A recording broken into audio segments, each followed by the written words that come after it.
Ma'am, মূলের ধারণা কবে আসবে? ম্যাম, মূলের ধারণা চ্যাপ্টারটা এত বাজে যে আমরা বুঝতেই পারি না। ম্যাম, মূলের ধারণা আমাদের সেকেন্ড সামেটিভে রয়েছে, তো আমাদের ইউটিউবে আপনি প্লিজ মূলের ধারণাটা পড়ান। ম্যাম, মূলের ধারণার অঙ্কগুলো কিছুই বুঝতে পারছি না, আমরা অনেক প্র্যাকটিস করছি তাও বুঝতে পারছি না, আপনি একটু করিয়ে দিন। তো তোমাদের সমস্ত কমেন্টস আমি পড়েছি, তোমাদের লাইভ কমেন্টও প্রচুর দেখেছি যে ক্লাস 9-এর জন্য তো ম্যাম আপনারা তো এই আরেকটাও কমেন্ট দেখে আমার খুব ভালো লেগেছে কি ম্যাম আপনারা চ্যানেলের নামটা ক্লাস 9-10 না রেখে শুধু 10 করে দিন। কারণ এটা হচ্ছে মানে কেউ কোনো স্টুডেন্ট প্রচন্ড ফ্রাস্ট্রেটেড হয়ে গিয়ে যেটা বলে সেই ফ্রাস্ট্রেশনটা বেরিয়েছে তার কমেন্টের মাধ্যমে, যে আমরা তো শুধুমাত্র ক্লাস 10-এর জন্যই করছি, ক্লাস 9-এর জন্য তো আমরা কিছু করছি না। তো তার জন্য ক্লাস এই আমাদের যে ইউটিউব চ্যানেলটার নাম PW বাংলা 9-10 না রেখে 10 করে দেওয়া হোক, তাই না? কিন্তু না, এই যে তোমাদের এত এত এত রিকোয়েস্টও বলবো না, তোমাদের এত দাবি মেনে কিন্তু আমি তোমাদের মূলের ধারণা চ্যাপ্টারটা নিয়ে চলে এসেছি। তো বুঝতেই পারছো অলরেডি এই সিরিজে তোমাদের অলরেডি দুটো থেকে তিনটে ক্লাস তোমাদের অলরেডি চলে গেছে ইউটিউবে। তো ক্লাস 9-এর জন্য আমরা PW তোমাদের জন্য আবার সেকেন্ড সামেটিভের জন্য নিয়ে এসছি একটা নতুন সিরিজ। তো যদিও আমি নতুন নই, আমি সেই পুরনোই আছি। তো আজকে তোমাদের PW প্ল্যাটফর্মে অনেক ওয়েলকাম। আমি তোমাদের সুহেনা ম্যাম, তোমাদের ফিজিক্যাল সায়েন্সের আজকে আমি ক্লাস 9-এর সেকেন্ড সামেটিভে তোমাদের মূলের ধারণা চ্যাপ্টার রয়েছে, সেই কনসেপ্ট অফ মোল চ্যাপ্টারটা আজকে আমি ওয়ান শটে একদম 1.5 ঘন্টা থেকে হয়তো লাগবে, 1.5 ঘন্টা 2 ঘন্টা, সেই চ্যাপ্টারটা আমি পুরো একদম নিমেষে শেষ করিয়ে দেবো। মানে হচ্ছে তোমাদের আমার মনে হয় না আর কোনো সমস্যা হবে এই চ্যাপ্টারটা দেখার পর। একটাই লেকচারের মধ্যে আমি যেহেতু কমপ্লিট করব, হয়তো পুরো ভীষণ ডিটেলসে পড়াতে পারবো না, ঠিক আছে, কারণ এটা জানোই তোমাদের one shot lecture. So one shot লেকচারে কিন্তু বিশাল ডিটেলসে পড়ানো সম্ভব হয় না, তোমরা নিজেরাই জানো।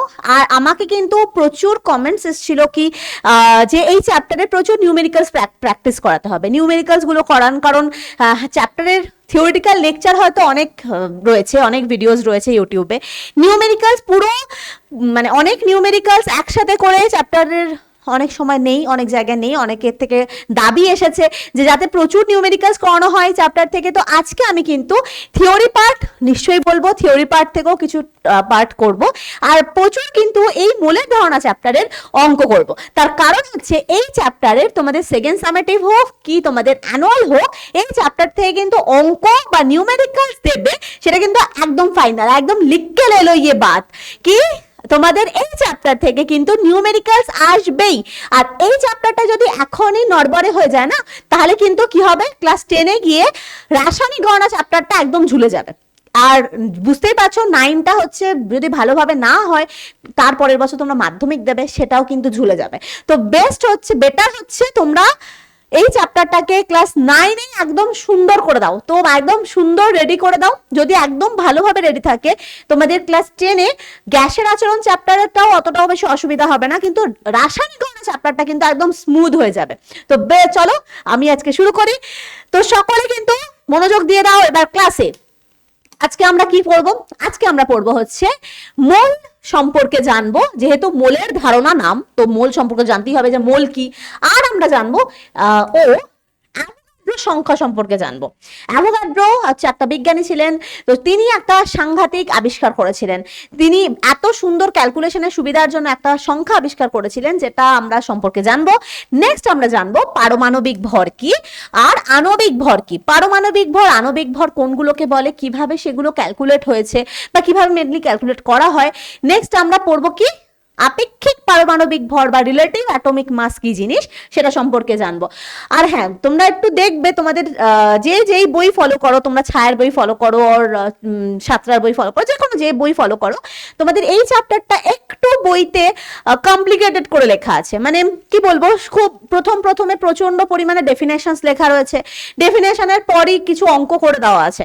তো চ্যাপ্টারটা প্রথমেই যদি তোমরা বই থেকে পড়তে যাও, তাহলে তোমাদের হয়তো একটুখানি অসুবিধা হতেও পারে, আমি কিন্তু শিওর বলছি না, কারো অসুবিধা হয়ও না।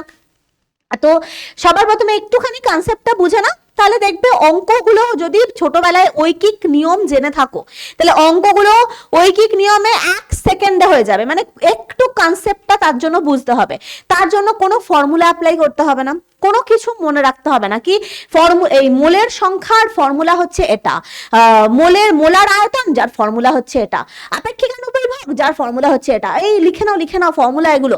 তো ফর্মুলা দিয়ে আমরা আজকে করব না, আমরা সিম্পল কনসেপ্ট বুঝে অঙ্কগুলো প্র্যাকটিস করব। আর তোমরাও কিন্তু যখনই এই চ্যাপ্টারটা দেখবে খাতা পেন নিয়ে বসো, খাতা পেন, আমি যা যা বলবো সেগুলো কিন্তু খাতা পেনে নোট করবে। ইউটিউবে লেকচার মানে পয়সা তো দিতে হচ্ছে না যে দূর ম্যাম বকে যাচ্ছে আমি দেখে যাই, এরকম যেন না হয়। তোমরা তো খাতা পেন নিয়ে বসো। চলো তাহলে আজকে শুরু করি। আর প্রচুর পরিমাণে কিন্তু নিউমেরিক্যালস কোশ্চেন আমরা প্র্যাকটিস করব। তো দেখতেই পাচ্ছ আমাদের প্রথম টপিক রয়েছে যে মোল কি। এই চ্যাপ্টারটা রসায়নের চ্যাপ্টার, মানে কেমিস্ট্রির পার্ট। তো মোল হচ্ছে, যেমন আমরা, তুমি দোকানে গেছো, দোকানে গিয়ে বলেছো যে 1 জোড়া পেন দিতে। 1 জোড়া মানে কি তোমরা জানো?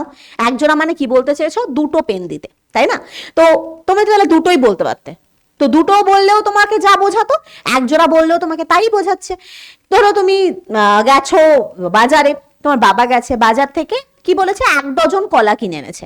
তো 1 ডজন মানে তো বলতেই পারতো 12টা কলা কিনে এনেছে, তাই না? তো 1 ডজন আর 12 কিন্তু একই জিনিস। ঠিক সেরকমই যদি অনেক বড় সংখ্যা হয়, ঠিক আছে, অনেক বড় সংখ্যাকে দেখো 12টাকে খুব কমে যাতে নিমেষে বলে দেওয়া হচ্ছে 1 ডজন। 1 ডজন মানে 12টা, তাহলে আর অতটা বড় বলতে হচ্ছে না, 12টা সংখ্যাটা বলতে হচ্ছে না। তো একটা খুব ছোট্ট সংখ্যার মাধ্যমে বড় সংখ্যাকে প্রকাশ করা, তাই জন্য আমরা ডজন কথাটা ব্যবহার করি, আমরা ক্রোশ ব্যবহার করি, তারপরে আমরা ব্যবহার করি হচ্ছে জোড়া ব্যবহার করি। এরকম বিভিন্ন রকমের কোয়ান্টিটি বোঝাতে খুব লার্জ নাম্বারের কোয়ান্টিটিটাকে আমরা খুব ছোট একটা কোয়ান্টিটির মাধ্যমে আমরা প্রকাশ করি, যাতে আমরা খুব সহজে প্রকাশ করতে পারি। ঠিক সেরকমই মোল কথাটা আমরা প্রথম পড়েছিলাম একদম ক্লাস 9-এরই ফার্স্ট চ্যাপ্টারে, মনে করে দেখো, পরিমাপ চ্যাপ্টারে, যেখানে লেখা ছিল যে 7টা যে মৌলিক একক রয়েছে, সেই 7টা মৌলিক এককের একটা ছিল পদার্থের পরিমাণের একক হচ্ছে মোল। নিশ্চয়ই মনে রয়েছে যে পদার্থের যে পরিমাণ,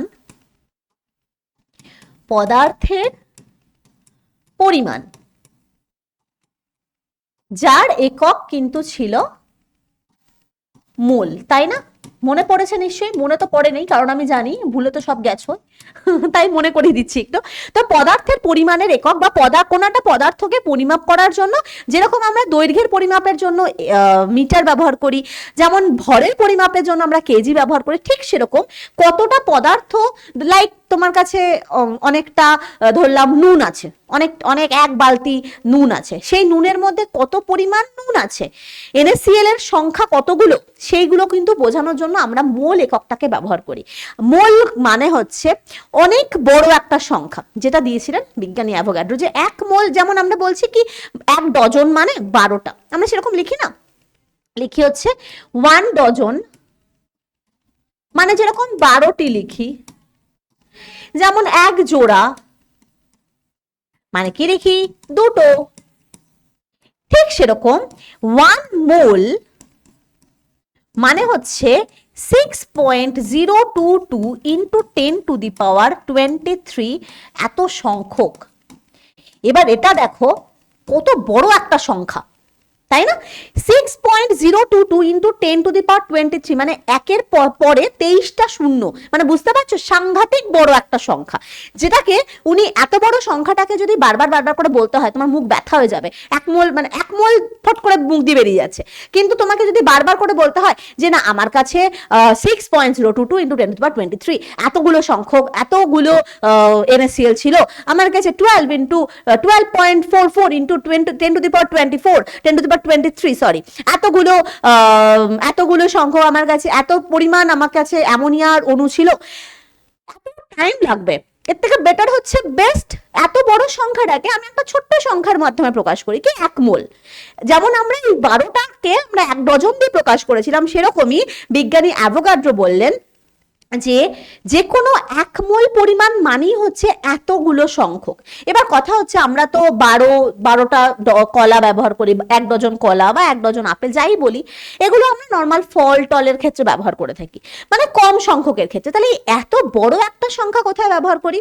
কোনো অণু পরমাণুর ক্যালকুলেশনের ক্ষেত্রে, ঠিক আছে? অণু পরমাণু আয়ন এগুলো তো দেখো আমার কাছে যদি কিছুটা পরিমাণে বা এক এক মানে একটা বিকারের মধ্যে কিছু পরিমাণে ধরলাম অক্সিজেন গ্যাস আছে, একটা বিকার রয়েছে, গ্লাস জার, তো তার মধ্যে অক্সিজেন গ্যাস রয়েছে।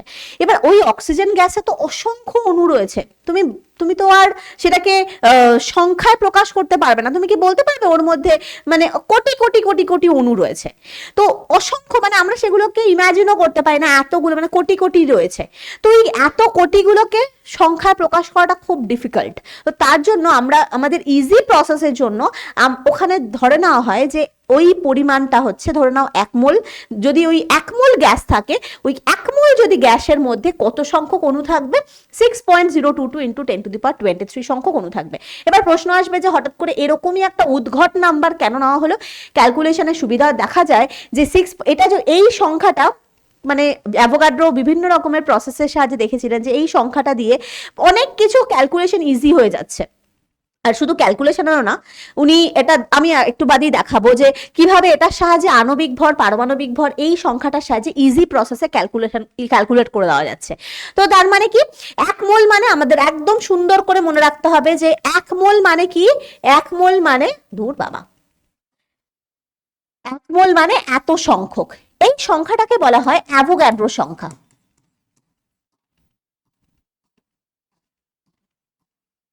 অ্যাভোগাড্রো সংখ্যা, যে এই অ্যাভোগাড্রো সংখ্যাকে এই এন এ দিয়েও প্রকাশ করা হয়। ঠিক আছে, মনে রাখবে এই অ্যাভোগাড্রো সংখ্যা বা এই 6.022 ইন্টু 10⁻23 কে কিরকম ভাবে প্রকাশ করা হয়? N A.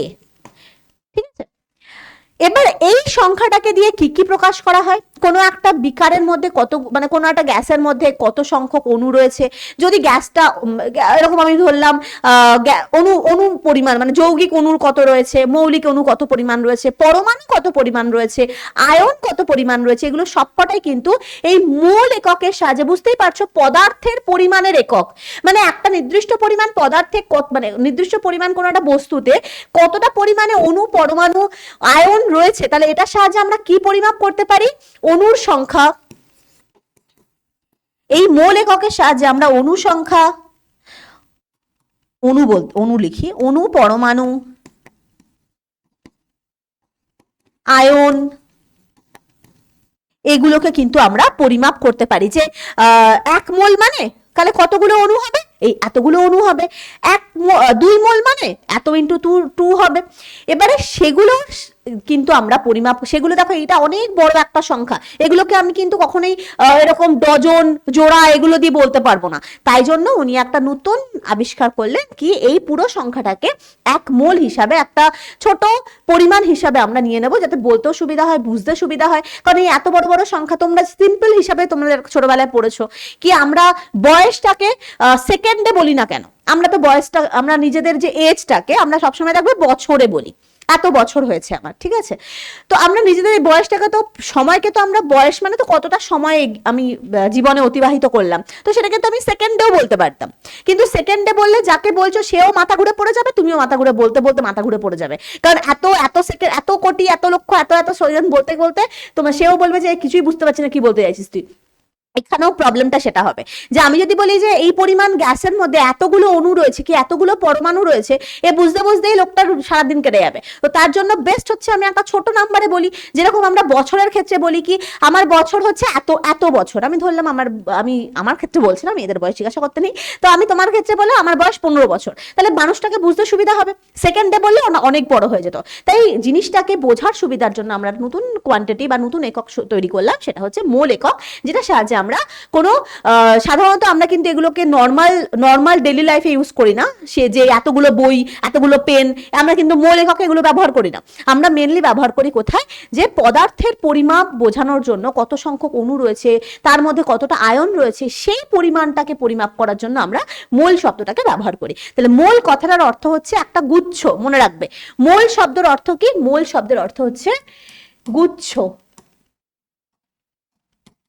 পরবর্তীকালে এই মোলের একটা সুন্দর ডেফিনেশন করা হয় যে তোমার 12 গ্রাম কার্বন পরমাণুর, কার্বনটা আবার C12 আইসোটোপের পরমাণুর মানে 12 গ্রাম আইসোটোপের মধ্যে যত সংখ্যক পরমাণু থাকে সেই সংখ্যাটাকে বলা হয় 1 মোল।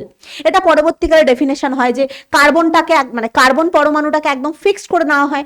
কার্বন হচ্ছে একটা খুব পপুলার পরমাণু যেটাকে সবসময় ফিক্সড করে দেওয়া হয়। দেখবে আপেক্ষিক পারমাণবিক ভর যখন পড়াবো তখন কার্বনের ভরের সাথে অন্য একটা মৌলের পারমাণবিক ভরকে তুলনা করা হয়েছে। তো কার্বনটা হচ্ছে একদম লিডার, মানে সে দেখবে কার্বন হচ্ছে একদম কার্বনের আমাদের চারপাশে কিন্তু প্রচুর কার্বনের কম্পাউন্ড রয়েছে। সো কার্বনকে প্রচুর পরিমাণে পাওয়া যায়। তো কার্বনকে একদম স্ট্যান্ডার্ড হিসাবে কিন্তু ধরে নেওয়া হয় যে কার্বন 12 বা C12 আইসোটোপের 12 গ্রামের মধ্যে যত সংখ্যক পরমাণু প্রেজেন্ট থাকে সেই সংখ্যাটাই হচ্ছে 1 মোলের সাথে সমান। এটা হচ্ছে ডেফিনেশন 1 মোলের দেওয়া হয়। দেখবে তোমাদের বইতেও লেখা যে 1 মোলের ডেফিনেশন কি, তখন কিন্তু তোমরা দয়া করে লিখে দিও না যে 1 মোলের ডেফিনেশন হচ্ছে গুচ্ছ, এরকম কিন্তু হবে না। তোমাদের কিন্তু প্রপার ডেফিনেশন লিখতে হবে যে 12 গ্রাম C12 আইসোটোপের মধ্যে নাম্বার অফ অ্যাটমস যে কটা থাকে সে মানে নাম্বার পরমাণুর সংখ্যাটাকেই বলা হয় 1 মোল পরিমাণ। ঠিক আছে, আর লিখে দেবে তার নিচে যে 1 মোল মানে কত সংখ্যক, 1 মোল মানে অ্যাভোগাড্রো সংখ্যক, অর্থাৎ ওই যে 12 গ্রাম কার্বন 12 আইসোটোপের মধ্যে কতগুলো পরমাণু রয়েছে এই যে বলা হচ্ছে C12 12 গ্রাম C12 আইসোটোপে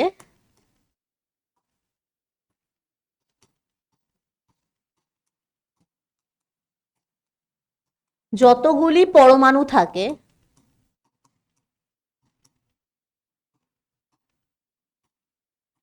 সেই সংখ্যাকে, সেই পরিমাণকে 1 মোল বলে। ওকে, এবার সেই কতগুলো পরমাণু থাকে, 1 মোল বলে যখন কতগুলো পরমাণু থাকে 6.022 ইন্টু 10⁻23 সংখ্যক পরমাণু থাকে।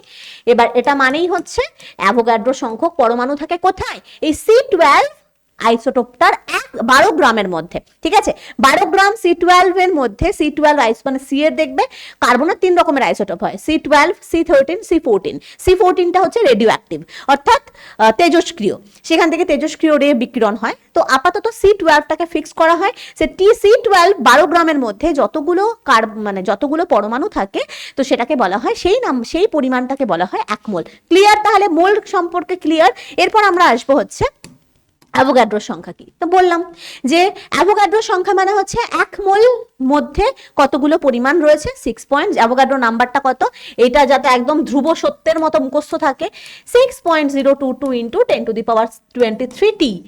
এটাকে রিপ্রেজেন্ট করা হয় এটা দিয়ে। ঠিক আছে, দেখো লেখা আছে অ্যাভোগাড্রোর সংখ্যা একই চাপ এবং তাপমাত্রায় সকল গ্যাসে সমান সংখ্যক অণু প্রেজেন্ট থাকে। যদি সেটা আণবিক হয়, মানে ধরলাম আমি অক্সিজেন গ্যাসের ক্ষেত্রে একই চাপ এবং একই উষ্ণতায় আমি ধরে নিতে পারি STP-তে, স্ট্যান্ডার্ড টেম্পারেচার এন্ড প্রেসারে, অক্সিজেন গ্যাসে 1 মোল পরিমাণ অক্সিজেন গ্যাসে যদি এতগুলো থাকে 1 মোল পরিমাণ নাইট্রোজেন গ্যাসও এতগুলোই থাকবে। দুনিয়ায় যাবতীয় গ্যাস রয়েছে, যদি স্ট্যান্ডার্ড টেম্পারেচার আর প্রেসার রাখা হয়, মানে টেম্পারেচার আর প্রেসার যদি কনস্ট্যান্ট রাখা হয়, তাহলে এই সংখ্যাটা যে কোনো গ্যাসের ক্ষেত্রে প্রযোজ্য। যে কোনো, সেটা অক্সিজেন হোক, সেটা নাইট্রোজেন হোক, সেটা মিথেন হোক, সেটা কার্বন ডাইঅক্সাইড হোক, যে কোনো থাকুক, এই 1 মোল পরিমাণটা কিন্তু কনস্ট্যান্ট, মানে এই সংখ্যাটা এটা কিন্তু সকল গ্যাসের ক্ষেত্রে সমান। ঠিক আছে, যদি কি থাকে সমান চাপ এবং তাপমাত্রা থাকে, যদি চাপ বাড়ানো কমানো হয় তাহলে কিন্তু চেঞ্জ হওয়ার সম্ভাবনা রয়েছে। তো এই পরিমাণটাই হচ্ছে একদম কনস্ট্যান্ট থাকে, এইটাকে বলা হয় অ্যাভোগাড্রোর সূত্র। এই যেটা লেখা আছে অ্যাভোগাড্রোর সংখ্যা একই চাপ এবং তাপমাত্রায় সকল গ্যাসের সমান সংখ্যক অণু বর্তমান থাকে, এটাকে বলা হয় অ্যাভোগাড্রোর সূত্র। এটা তোমরা ক্লাস 10এও তোমাদের রয়েছে যে অ্যাভোগাড্রোর সূত্র লেখো, গ্যাসের আচরণ চ্যাপ্টারে ক্লাস 10এও তোমরা অ্যাভোগাড্রোর সূত্র পড়বে এবং সেখানে এখনই একদম ভালো করে মুখস্থ করে নাও, এখনই ভালো করে একদম কনসেপ্ট ক্লিয়ার করে নাও। যদি টেম্পারেচার আর প্রেসারটা সেম রাখা হয় তাহলে যে কোনো দুনিয়ায় যাবতীয় যা গ্যাস আছে সেখানে নির্দিষ্ট পরিমাণে নির্দিষ্ট সংখ্যক অণু বর্তমান থাকবে। যদি আমি 1 মোল পরিমাণ নিই তাহলে ওই 6 মানে অ্যাভোগাড্রোর সংখ্যক মানে এই সংখ্যাটা এত সংখ্যক অণু প্রেজেন্ট থাকবে। মানে আমি বলতে পারবো যে যদি 1 মোল নিই, 1 মোল যদি আমি CO2 নিই তাহলে তার মধ্যে কত সংখ্যক অণু থাকবে? Na সংখ্যক অণু থাকবে। যদি 1 মোল ওই টেম্পারেচারে এসটিপি ধরে নিচ্ছি, এসটিপিতে যদি ওই 1 মোল পরিমাণ আমি এবার অক্সিজেন নিয়ে কাজ করি তাহলেও কিন্তু Na পরিমাণই অণু প্রেজেন্ট থাকবে, ঠিক আছে। আবার আমি যদি বলি 1 মোল নাইট্রোজেন নিই তাহলেও কিন্তু Na পরিমাণই অণু বর্তমান থাকবে, ঠিক আছে। তার মানে যে কোনো গ্যাস হোক না কেন টেম্পারেচার আর প্রেসার যদি কনস্ট্যান্ট থাকে এবং পরিমাণটা হ্যাঁ এখানে আবার যদি 2 মোল দিয়ে নিই তাহলে থোড়ি না 2 একই হবে, তাহলে এখন এটার সাথে কি 2 মাল্টিপ্লাই হয়ে যাবে, তাই না। তাহলে 1 মোল পরিমাণ যে কোনো গ্যাসে সমান সংখ্যক অণু প্রেজেন্ট থাকে, এটা কি? এটা হচ্ছে অ্যাভোগাড্রো সূত্র। নেক্সট করে কি বলা হয়েছে যে এই দেখো 1 মোল বা 1 গ্রাম অণু, আচ্ছা 1 মোলের কিন্তু আরেক রকমেরও নাম আছে, সেটা আমি আসছি, যে গ্রাম অণু, গ্রাম পরমাণু, সেই জিনিসগুলো কি সেটা আমি আসছি। পরিমাণ যে কোনো যৌগ বা মৌলে যত সংখ্যক অণু বা যত সংখ্যক গ্রাম পরমাণু বা যত সংখ্যক আয়ন প্রেজেন্ট থাকে সেই সংখ্যাটাকেই বলা হয় অ্যাভোগাড্রোর সংখ্যা। তার মানে আমি কি বললাম? মোলের মোল দিয়ে আমরা কি কি পরিমাপ করতে পারি? আমরা পরিমাপ করতে পারি অণু, পরমাণু, আয়ন, ঠিক আছে। তার মানে 1 মোল পরিমাণ যে কোনো গ্যাসে যদি গ্যাস হয় তাহলে অ্যাভোগাড্রোর সংখ্যা পরিমাণ অত অণু প্রেজেন্ট থাকবে, ঠিক আছে। আবার 1 মোল পরিমাণ যদি পরমাণু নিই, আমি 1 মোল পরিমাণ আমি ধরো নিলাম কার্বন পরমাণু, আমি কোনো গ্যাস নিচ্ছি না, কোনো অণু আণবিক বা কোনো যৌগ আমি এখানে নিচ্ছি না, ঠিক আছে। আমি শুধু কার্বন নিয়েছি, কার্বন নিয়েছি মানে 1 মোল পরিমাণ সি মানে কার্বন। তাহলে কতগুলো এখানে তো আর কোনো অণু নেই, মানে এটা তো একটাই পরমাণু, তাহলে কতগুলো 1 মোলের মধ্যে কতগুলো পরমাণু থাকবে? পরমাণু থাকবে হচ্ছে এই এত সংখ্যক, মানে অ্যাভোগাড্রো সংখ্যক, ঠিক আছে। কি বললাম বুঝতে পেরেছো? 1 মোল হচ্ছে একটা নির্দিষ্ট পরিমাণ, মানে ধরো তোমার কাছে একটা বাটি আছে, তার মধ্যে বাটির মধ্যে 1 মোল কার্বন আছে। 1 মোল কার্বন মানে ওই বাটিটার মধ্যে তোমার কাছে কতগুলো পরমাণু রয়েছে কার্বনের, তুমি এরকম গুনে গুনে গুনে গুনে দেখবে যে এত সংখ্যক কার্বন পরমাণু রয়েছে। গোনা কখনোই সম্ভব না, আমি জাস্ট একটা মজা করলাম, ঠিক আছে। তাহলে 1 মোল একটা নির্দিষ্ট পরিমাণ আয়তন বা একটা নির্দিষ্ট পরিমাণ তোমার নির্দিষ্ট পরিমাণকে বোঝানো হচ্ছে। তো সেই পরিমাণ কার্বন যেহেতু না হয়েছে এখানে, এটাকে দেখো এটা কিন্তু একটা পরমাণু, কার্বন পরমাণু বলা হয়, এটা কিন্তু কোনো অণু নয় বা এটা কিন্তু কোনো যৌগ নয়। তো সেটাতে পরমাণু সংখ্যা কত থাকবে? এত, অ্যাভোগাড্রো সংখ্যক পরিমাণ।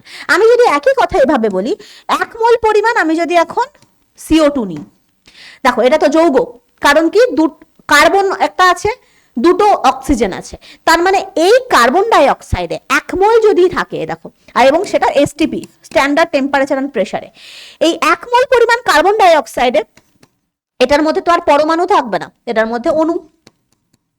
কত অণু থাকবে? সেম অ্যাভোগাড্রো সংখ্যক পরিমাণ অণু থাকবে। কারণ কি? এখানেও 1 মোল নেওয়া হয়েছে, এখানেও 1 মোল নেওয়া হয়েছে। আমি কি বললাম? যে 1 মোল পরিমাণ যে কোনো কিছুতে সেম সংখ্যক পরমাণু, আয়ন, অণু প্রেজেন্ট থাকবে। তার মানে 1 মোল পরিমাণ কার্বন ডাই অক্সাইডে অণু কত থাকবে? অ্যাভোগাড্রো সংখ্যক। এবার আমি নিচ্ছি ধরো 1 মোল পরিমাণ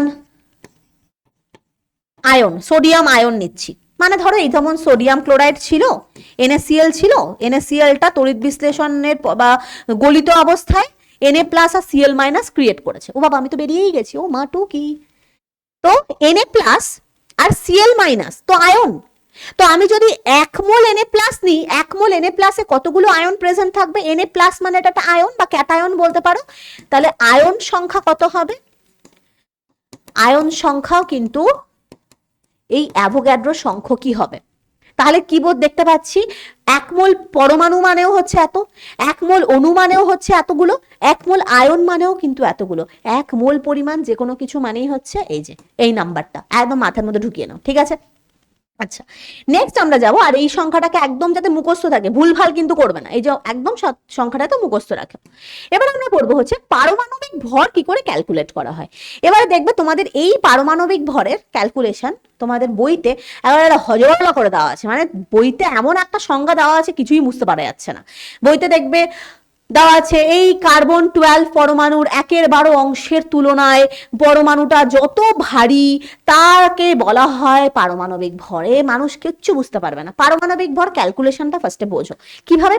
পারমাণবিক ভর মানে কি বলতো? একটা পরমাণুর ভর আমি জানতে চাইছি, লাইক আমার ভর যদি আমি জানতে চাই তো আমি কি করব? আমার ভর কথাটার অর্থ হচ্ছে আমার মধ্যে যাবতীয় যে মানে যা কিছু দিয়ে আমি তৈরি তার টোটাল করলে যে পরিমাণটা বেরোবে সেটাই হচ্ছে তার আমার ভর হবে। কোনো বস্তুর ভর মানে কি, সেই বস্তুটার মধ্যে সেই বস্তুটা কি কি জিনিস দিয়ে তৈরি সেটাই হচ্ছে তার বস্তুটা, সেটাকে টোটাল করলেই সেটার বস্তুটার ভর বেরোবে, তাই না? আর ওজন কিন্তু আলাদা, ঠিক আছে? ওজন মানে হচ্ছে একটা ওয়ান টাইপ অফ ফোর্স যেটা দিয়ে পৃথিবী ওই বস্তুটাকে টানে, অ্যাট্রাক্ট করে। তো এখানে পারমাণবিক ভর মানে পরমাণুর ভর। পরমাণু কি যেটা দিয়ে তৈরি, তাহলে পরমাণু কিটা দিয়ে তৈরি বলো? আমি যেমন রক্ত, মাংস, মানে চুল, মানে মাথা, সমস্ত কিছু দিয়ে তৈরি, সেরকমই পরমাণু কি দিয়ে তৈরি? ছোটবেলায় পড়েছো বা এই এখনো পড়ছো, কি ইলেকট্রন, প্রোটন, নিউট্রন দিয়ে তৈরি। তো একটা পরমাণু কি হয়, একটা নিউক্লিয়াস থাকে, যার মধ্যে কি থাকে, প্রোটন থাকে আর নিউট্রন থাকে, আর বাইরে কি থাকে, তার অরবিট থাকে। অরবিটের মধ্যে কি হয়, ইলেকট্রনগুলো আসে, একদম সার্কুলেট করতে থাকে। তাহলে 1 2 3 4 5 6 7 8, আমি একটা সিম্পল পরমাণু, আমি একটা নিয়ন আঁকলাম এখানে, ঠিক আছে? তো এই যে নিউক্লিয়াসটা, নিউক্লিয়াসের মধ্যে কারা থাকে, প্রোটন আর নিউট্রন। আর ইলেকট্রনগুলো কি হয়, ইলেকট্রনগুলো কিন্তু চারপাশে ঘুরতে থাকে। তো নিশ্চয়ই তো তোমাদের মনে আছে প্রোটনের ভর কত বলো তো? পরমাণুর গঠন চ্যাপ্টারটা ফার্স্ট সামেটিভে হয়েছে, আমাকে বলো, একদম কমেন্টে লিখবে, বলো বলো যে প্রোটনের ভর কত, মনে নাই কারুর? জানি তো 1.6725 লেখে আমি 1.67 এ অ্যাপ্রক্সিমেট করে লিখছি, ইন্টু 10⁻24 গ্রাম। আর যদি কেজিতে নাও তাহলে -27 কেজি, ঠিক আছে? আমি গ্রামে নিচ্ছি, যদি কেজিতে নিয়েও করতে পারো 27 হবে সেখানে। তা প্রোটনের mass of proton, mass of proton, একটা প্রোটনের ভর, এটা কিন্তু কি, একটি প্রোটনের ভর এত, ঠিক আছে? আর মাস অফ নিউট্রন কত, একই 1.675 হয়, এটা হচ্ছে 672 হয়, এটা হচ্ছে 67, এটা হচ্ছে 2 হয়, এটা হচ্ছে 5 হয়। তো অ্যাপ্রক্সিমেট করলে দেখা যায় মাস অফ প্রোটন আর মাস অফ নিউট্রন প্রায় এক্স্যাক্টলি সেম না, প্রায় সেম, মানে অ্যাপ্রক্সিমেট করলে একদম প্রায় ইকুয়াল, জাস্ট নিউট্রনটা প্রোটনের থেকে সামান্য ভারী, খুবই সামান্য ভারী হয়। দেখতেই পাচ্ছ এখানে 2 আছে, এখানে তাও দুটো ডিজিট পর, পয়েন্টের পর। সো আমি জাস্ট 1.67 কিন্তু লিখছি, ইন্টু 10⁻24 গ্রাম, ঠিক আছে? এটাকেও তুমি কেজিতে লিখতে পারো, ঠিক আছে? কেজিতে হলে হবে হচ্ছে 1.675 ইন্টু 10⁻27 কেজি। এটা হচ্ছে একটা নিউট্রনের ভর। আর ইলেকট্রনের ভর কত বলো তো? এমই কত, 9.1 ইন্টু 10⁻31 কেজি, বা এটাকে যদি গ্রামে লেখো তো -28 কেজি। এবার খেয়াল করে দেখো, এখানে আছে -31, বা আমি বলি যদি গ্রামে বলি তো -28, তো -28 আর এগুলো হচ্ছে -24। হ্যাঁ, বুঝতেই পারছো এগুলো মাইনাসে আছে মানে খুবই কম, খুবই একদমই, মানে ভর হচ্ছে বহু নগণ্য। তো এদের অলরেডি -24 মানে কতটা নগণ্য বুঝতেই পারছো। আর ইলেকট্রনের ভর তো আরোই নগণ্য, মানে একেবারেই নগণ্য। তো ধরে নেওয়া হয় ইলেকট্রনের ভর কোনো নেই, ইলেকট্রনের ভরটাকে নগণ্য ধরা হয়। কোনো একটা পরমাণুর ভর ক্যালকুলেশনে ইলেকট্রনের ভর পার্টিসিপেট করে না, তার কারণ ইলেকট্রনগুলো এতটাই কম ভরের হয়, একদম মানে দুবলা পাতলা আদমিটাকে ওটাকে ছেড়ে দেওয়া হয়, থাকে দেখবে, ধরো মানে কি বলবো, কোনো একটা বাইকে যাচ্ছে, বাইকে ধরো খুব মোটা মোটা ব্যক্তি হলে যেমন ঠিক আছে, কিন্তু একটা যদি পাতলা ব্যক্তি আছে, ঠিক আছে চল চল ওকে বসিয়ে নে, ও তো এমনিও ভর কোনো কিছু নাই, জাস্ট এটা ওকে নেগলিজেবল করে দেওয়া হয় যে এ তো এমনি পাতলা, এ কিছুই ভর নাই, ও বসিয়ে দেয় আমাদের সাথে। তো এরকম হয়। ঠিক সেরকমই যে পরমাণুর ভর ক্যালকুলেশনে, পরমাণুর ভর মানে কি, আমাকে প্রোটনের ভর নিতে হবে, নিউট্রনের ভর নিতে হবে, আর ইলেকট্রনের ভর নিতে হবে। কিন্তু দেখা যাচ্ছে ইলেকট্রনের ভরগুলো এতই হালকা যে ইলেকট্রনগুলোকে বলে যায় ঠিক আছে চল, ও ওকে নিলেও যা, না নিলেও তা, ওকে বাদ দিয়ে দাও। তো বাদ দিয়ে দিলে কি হচ্ছে, তাহলে মানে টোটাল পরমাণুর ভর কোনটাকে নেওয়া হচ্ছে, পরমাণুর ভরের মধ্যে শুধু ক্যালকুলেশনে পার্টিসিপেট করছে হচ্ছে কারা, প্রোটনের ভর, mass of proton plus mass of neutron, okay, এরাই কিন্তু পরমাণুর ভর ক্যালকুলেশনে পার্টিসিপেট করছে। এবার হচ্ছে আমরা যদি এখানে আমি কার ভর নিয়েছি, আমি এটা নিয়ন পরমাণু এঁকেছি। নিয়ন পরমাণুর ক্ষেত্রে আচ্ছা নিয়ন পরমাণু ভাবতে পারো, ঠিক আছে, নিয়ন পরমাণুর ক্ষেত্রে বলছি। নিয়নের ক্ষেত্রে কটা প্রোটন থাকে, 10টা, ঠিক আছে? আচ্ছা অনেক বড় হয়ে যাবে, আমার দরকার নেই, ছোট ছোট ছোট একটা কোনো কিছু নিয়ে করছি। নিয়ন পরমাণু না নিয়ে আমি ধরো তোমাকে কার্বন পরমাণু নিয়ে করছি, কার্বনটাকে একদম স্টেবল করে দেওয়া হয়, মানে খুব স্ট্যান্ডার্ড কোয়ান্টিটি কার্বনটা একটা। তো আমি কার্বন নিয়ে কাজ করছি, তাহলে কার্বনের কটা থাকে, টোটাল ইলেকট্রন নাম্বার হচ্ছে 6টা, মনে আছে নিশ্চয়ই সিরিজটা? তাহলে দুটো আছে আর এদিকে হচ্ছে 4টে। আর কতগুলো প্রোটন থাকে, কটাগুলো মনে করে দেখো কতগুলো প্রোটন থাকে, 6টা প্রোটন থাকে, কতগুলো নিউট্রন থাকে, 6টা নিউট্রন থাকে কার্বনের। তো আমি যদি কার্বনকে নিয়ে কাজ করি, কার্বনের কটা প্রোটন, কার্বনের হচ্ছে 6টা প্রোটন, আর কটা নিউট্রন, 6টা নিউট্রন, টোটাল 12 হবে। তাহলে আমি এখানে একটা প্রোটনের ভর যদি এত হয়, 6টা প্রোটনের ভর কত হবে, হবে হচ্ছে 1.67 ইন্টু 10⁻⁻24 প্লাস একটা নিউট্রনের ভর হচ্ছে কত, একটা নিউট্রনের ভর হচ্ছে 1.67 অত, আর 6টা নিউট্রনের ভর তাহলে কত হবে, জাস্ট ও বাবা প্লাস লিখলাম কেন, ইন্টু হবে 1.67 ইন্টু 10⁻⁻24। তাহলে দেখো এই পুরো টার্মটা থেকে কি কমন যাচ্ছে, 1.67 ইন্টু 10⁻⁻24টা কমন চলে যাচ্ছে। তাহলে 6 + 6 ইকুয়ালস টু 12 ইন্টু 1.67 ইন্টু 10⁻⁻24 এত গ্রাম আসছে। কি বললাম বুঝতে পারছো? আশা করি ক্যালকুলেশন ক্লিয়ার। যে কার্বনের মধ্যে 6টা প্রোটন আছে, 6টা নিউট্রন আছে, 6টা প্রোটন, একটা প্রোটনের ভর হচ্ছে এত, তাহলে 6টা প্রোটনের ভর কত হবে, 6 ইন্টু এত। সেম ভাবে একটা নিউট্রনের ভর এত, তাহলে 6টা নিউট্রনের ভর কত হবে, 6 ইন্টু এত।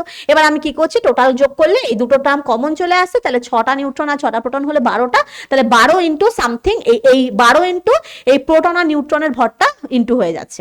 এবার এত গ্রাম হলো হচ্ছে একটা পরমাণুর ভর, একটা পরমাণুর মানে একটা কার্বন পরমাণুর ভর হচ্ছে এত। এবার দেখো এটা এত বড় একটা সংখ্যা, এর সংখ্যাটা নিয়ে প্রবলেম হবে, তাই জন্য আমাকে কি করতে হবে, এই যে টার্মটা লেখা হয়েছে অর্থাৎ মাস অফ প্রোটন আর মাস অফ নিউট্রনটা এখানে কমন চলে গেছে না, আমি যদি এখানে করি না, দেখো তুমি বুঝতে পারবে, 6 into mass of proton plus 6 into mass of neutron. তো আমি কি দেখতে পাচ্ছি, মাস অফ প্রোটন আর মাস অফ নিউট্রন হচ্ছে অ্যাপ্রক্সিমেট সেম।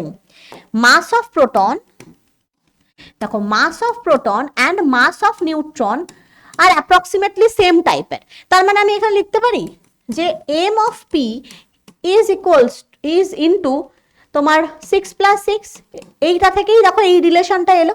তো এই মাস অফ প্রোটন বা মাস অফ নিউট্রনটা কত, 1.67 ইন্টু 10⁻⁻24। এই কোয়ান্টিটিটাকে লেখা হয় AMU, অ্যাটমিক মাস ইউনিট, ঠিক আছে, পারমাণবিক ভর একক। এই পুরো সংখ্যাটা, তার মানে আমি কি লিখতে পারি যে 1 AMU সেটা কত গ্রামের সাথে সমান, এটা হচ্ছে একটা প্রোটনের ভর বা একটা নিউট্রনের ভরের সাথে সমান। তাহলে 1 AMU মানে হচ্ছে এত গ্রাম। তার মানে আমি এই কার্বনের একটা পরমাণুর ভরকে লিখতে পারি 12 AMU, কারণ এটা মানে তো 1 AMU, এই পুরোটা মানে হচ্ছে 1 AMU, তার মানে আমি এখানে 12 ইন্টু 1 AMU লিখতে পারি। তাহলে এটাকে গ্রামে এত বড় একটা সংখ্যা আসছে, তো আমি এটাকে আরো ছোট এবং সেটাকে সুবিধাজনক করার জন্য আমি কি করলাম, 12 ইন্টু AMU করে দিলাম। তার মানে হচ্ছে একটা কার্বন পরমাণু, আমি লিখে দিচ্ছি, একটি কার্বন পরমাণুর ভর কত আসছে, 12 AMU। আশা করি ক্লিয়ার। আচ্ছা, একইভাবে কিন্তু তোমরা অক্সিজেনকে নিয়ে কাজ করতে পারো, বা তোমরা যেটা খুশি, নাইট্রোজেনকে নিয়ে চলো কাজ করছি আমি। নাইট্রোজেনের মধ্যে কটা প্রোটন আছে মনে করে দেখো, 7টা প্রোটন আছে। কটা নিউট্রন আছে, 7টা নিউট্রন আছে, তাই না? তাহলে আমি যদি নাইট্রোজেনের এটা নাইট্রোজেন একটা পরমাণুর ভর বার করতে চাইছি, তাহলে নাইট্রোজেনের একটি পরমাণুর ভর কি করে বার করব, দেখো 7 into mass of proton plus 7 into mass of neutron. তাহলে আমি মাস অফ প্রোটন আর মাস অফ নিউট্রন তো সেম, তাহলে আমি 14 আমি লিখতে পারি মাস অফ প্রোটন। তাহলে 14 ইন্টু মাস অফ প্রোটন কত, 1.67 ইন্টু 10⁻⁻24 এত গ্রাম। আবার এত গ্রাম মানে কত, 1 AMU, তাহলে কত আসছে আমার, 14 AMU। তাহলে এইভাবে কিন্তু আমরা সেম ভাবে অক্সিজেনেরটাও তাই করতে পারি, সেম ভাবে আমি যে কোনো ফ্লুরিনেরটাও তাই করতে পারি। তুমি যদি নাম্বার অফ প্রোটন আর নাম্বার অফ নিউট্রন দেখবে তোমাদের একটা চার্টে রয়েছে, সেটা যদি জেনে থাকো তুমি যে কোনো একটি পরমাণুর ভরকে নির্ণয় করতে পারো। এবারে হচ্ছে আমি একটি পরমাণুর ভর তো নির্ণয় করলাম, তার মানে এটা হয়ে গেল আমার একটি নাইট্রোজেন পরমাণুর ভর। তো এখান থেকে আমি একটা নাইট্রোজেন পরমাণুর ভর তাহলে কত এসছে, একটি N পরমাণুর ভর এলো আমার 14 AMU, ঠিক আছে? এবারে তাহলে এক মোলের জন্য আমার কাছে একটা পরমাণু, তো ওরকম ভাবে তো একটার পরমাণু আর থাকে না, থাকে একটা গুচ্ছ আকারে অনেকগুলো একসাথে হয়ে নাইট্রোজেন গ্যাস গঠন করে। তো অনেকগুলো একসাথে যখন আমি ধরে নিচ্ছি 1 মোল পরিমাণ নাইট্রোজেন পরমাণুর, তাহলে ভর কত হবে? ঠিক আছে, তাহলে যদি 1 মোল পরিমাণ নাইট্রোজেন পরমাণু নেওয়া হয়, 1 মোল পরিমাণ মানে কতগুলো মনে করে দেখো, এইমাত্র পড়ানো হয়েছে অ্যাভোগাড্রো সংখ্যক। তাহলে এত পরিমাণ 6.022 ইন্টু 10⁻23 সংখ্যক নাইট্রোজেন কোথায় লিখবো ভাই? পরমাণুর ভর কত হবে? একটার যদি এত হয়, এতগুলোর কত হবে? এই 14 ইন্টু 6.022 ইন্টু 10⁻23 AMU, তাই না? কি বোঝা গেছে যে একটা পরমাণুর ভর এত, তাহলে এই 1 মোল মানে তো এতগুলো রয়েছে। তো আমরা এইমাত্র শিখলাম না মোলের এখানে, যে এই যে 1 মোল যে কোনো কিছু পরমাণু মানে হচ্ছে এতগুলো নাম্বার। তাহলে একটা পরমাণুর ভর আমি দেখতে পাচ্ছি যে এত এসছে, 14 AMU এসছে। তাহলে এই অ্যাভোগাড্রো সংখ্যক যদি পরমাণু থাকে, মানে 1 মোল যদি নাইট্রোজেন পরমাণু থাকে, তাহলে তার ভর কত হবে? তাহলে 14 ইন্টু এটা, 14 ইন্টু তোমার 6.022 মানে অ্যাভোগাড্রো সংখ্যক, বা তুমি এভাবে লিখতে পারো কি 14 ইন্টু Na, এত AMU হচ্ছে। এবারে ধরো তোমাকে এবার গ্রামে জানতে চেয়েছে, তাহলে গ্রামে জানতে চাইলে তোমাকে কি করতে হবে? গ্রামে জানতে চাইলে তোমাকে এটার সাথে গ্রাম 1 AMU মানে আমি কত বলেছিলাম? 1.67 ইন্টু 10⁻24। তাহলে 14 এর সাথে এই যে এটা যেটা গুণ আছে সেটা তুমি গুণ করে রাখলে, এটাকে গ্রামে প্রকাশ করছি, তাহলে আমাকে কি করতে হবে? 1.67 ইন্টু 10⁻24 দিয়ে এত গ্রাম আসবে। অদ্ভুত ব্যাপার হচ্ছে, তুমি এটার সাথে যদি এটার মাল্টিপ্লাই করো, দেখবে এই দুটো মাল্টিপ্লাই করলে আসবে হচ্ছে 1। কি কেস? এই জন্য দেখো ক্যালকুলেশনের সুবিধার জন্য অ্যাভোগাড্রো এমন একটা সংখ্যাকে নিয়েছে যাতে আমাদের মানে আবিষ্কার করেছেন উনি, যাতে আমাদের মানে অনেক সুবিধা হয়ে যায়। মানে 1 মোলের দেখো মাসটা তাহলে কত হয়ে যাবে? 14 গ্রাম। মানে ভাবো একটা নাইট্রোজেন পরমাণুর ভর হচ্ছে 14 AMU, অ্যাটমিক মাস ইউনিট। দেখতে পাচ্ছ লিখেছি আমি, একটা যদি থাকে তোমার কাছে, একটা সিঙ্গেল নাইট্রোজেন পরমাণু রয়েছে, তার ভর আমি মেপে দেখেছি, আচ্ছা কত এসছে? 14 AMU এসছে। এবার তোমাকে একটা পরমাণু ছেড়ে তোমাকে 1 মোল পরমাণু, 1 বাটিওয়ালা একটা নাইট্রোজেন পরমাণু দিয়ে গেল, তার মধ্যে কতগুলো নাইট্রোজেন পরমাণু আছে? 1 মোল পরিমাণ। 1 মোল মানে কত? 1 মোল মানে হচ্ছে অ্যাভোগাড্রো সংখ্যক। তাহলে ওই 1 মোল পরিমাণটাকে মেপে দেখা হচ্ছে, ওটা 14ই আসছে, শুধু ইউনিটটা চেঞ্জ হয়ে গিয়ে গ্রাম হয়ে গেছে।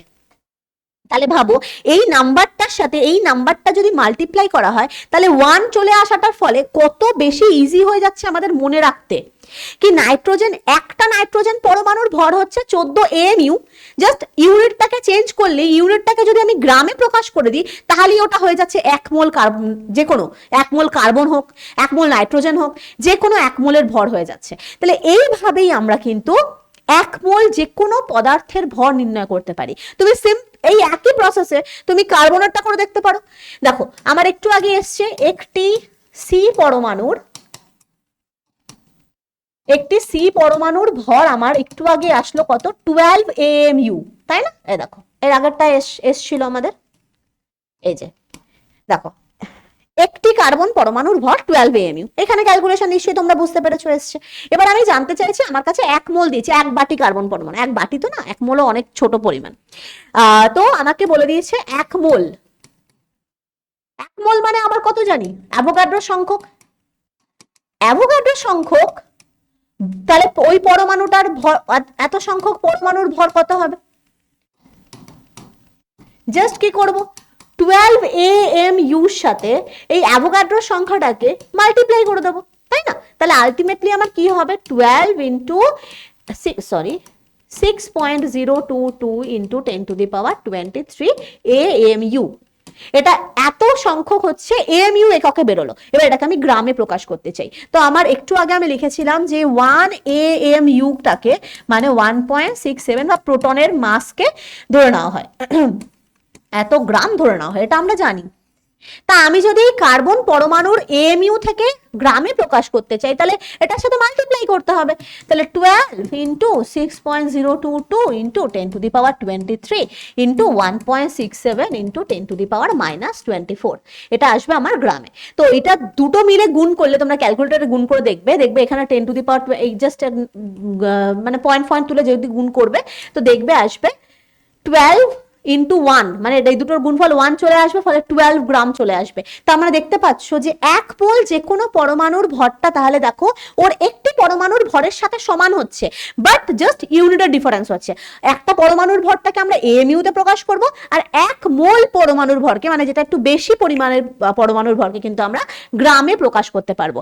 তার মানে বুঝতে পারছো এইটাকেই বলা হয় গ্রাম পারমাণবিক ভর। কোনো একটা মৌলের পরমাণুর ভরকে বা কোনো একটা পরমাণুর ভরকে বা কোনো একটা মৌলের পরমাণুর ভরকে যদি গ্রাম এককে প্রকাশ করা হয়, এই যেমন আমি গ্রাম এককে প্রকাশ করছি, এই প্রকাশ করার এইটাকেই বলা হয় গ্রাম পারমাণবিক ভর। মানে এই যে আমি বলছি না যে এক মোল, অন্য কালি দিয়ে করবো, এতগুলো কালি দিয়েছিলি করতে, এক মোল পরিমাণ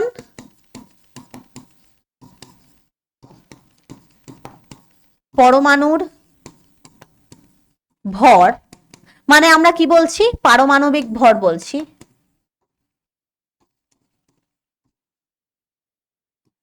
যদি এটা গ্রামে প্রকাশ করা হয় তাহলে আমরা কি বলছি, গ্রাম পারমাণবিক ভর। ঠিক আছে, এইটাকে আরেকটাও নাম দেওয়া হয় গ্রাম পরমাণু, কেউ ঘাবড়ে যাবে না।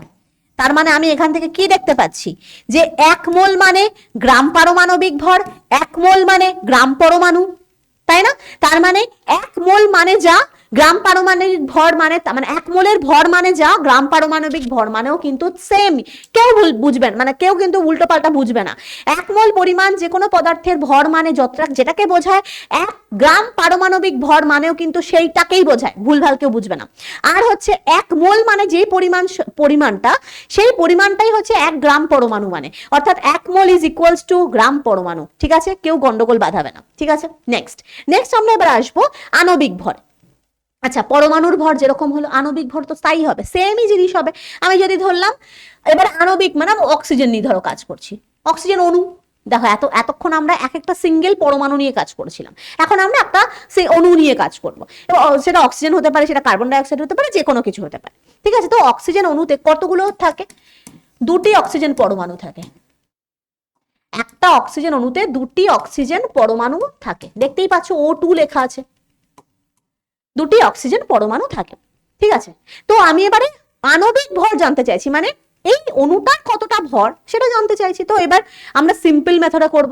এক একটা পরমাণুতে যদি, এক একটা অক্সিজেন পরমাণুতে কটা করে তোমার প্রোটন আর নিউট্রন থাকে। দেখো অক্সিজেন পরমাণুতে নাম্বার অফ প্রোটন হচ্ছে 8টা, নাম্বার অফ নিউট্রনও হচ্ছে 8টা।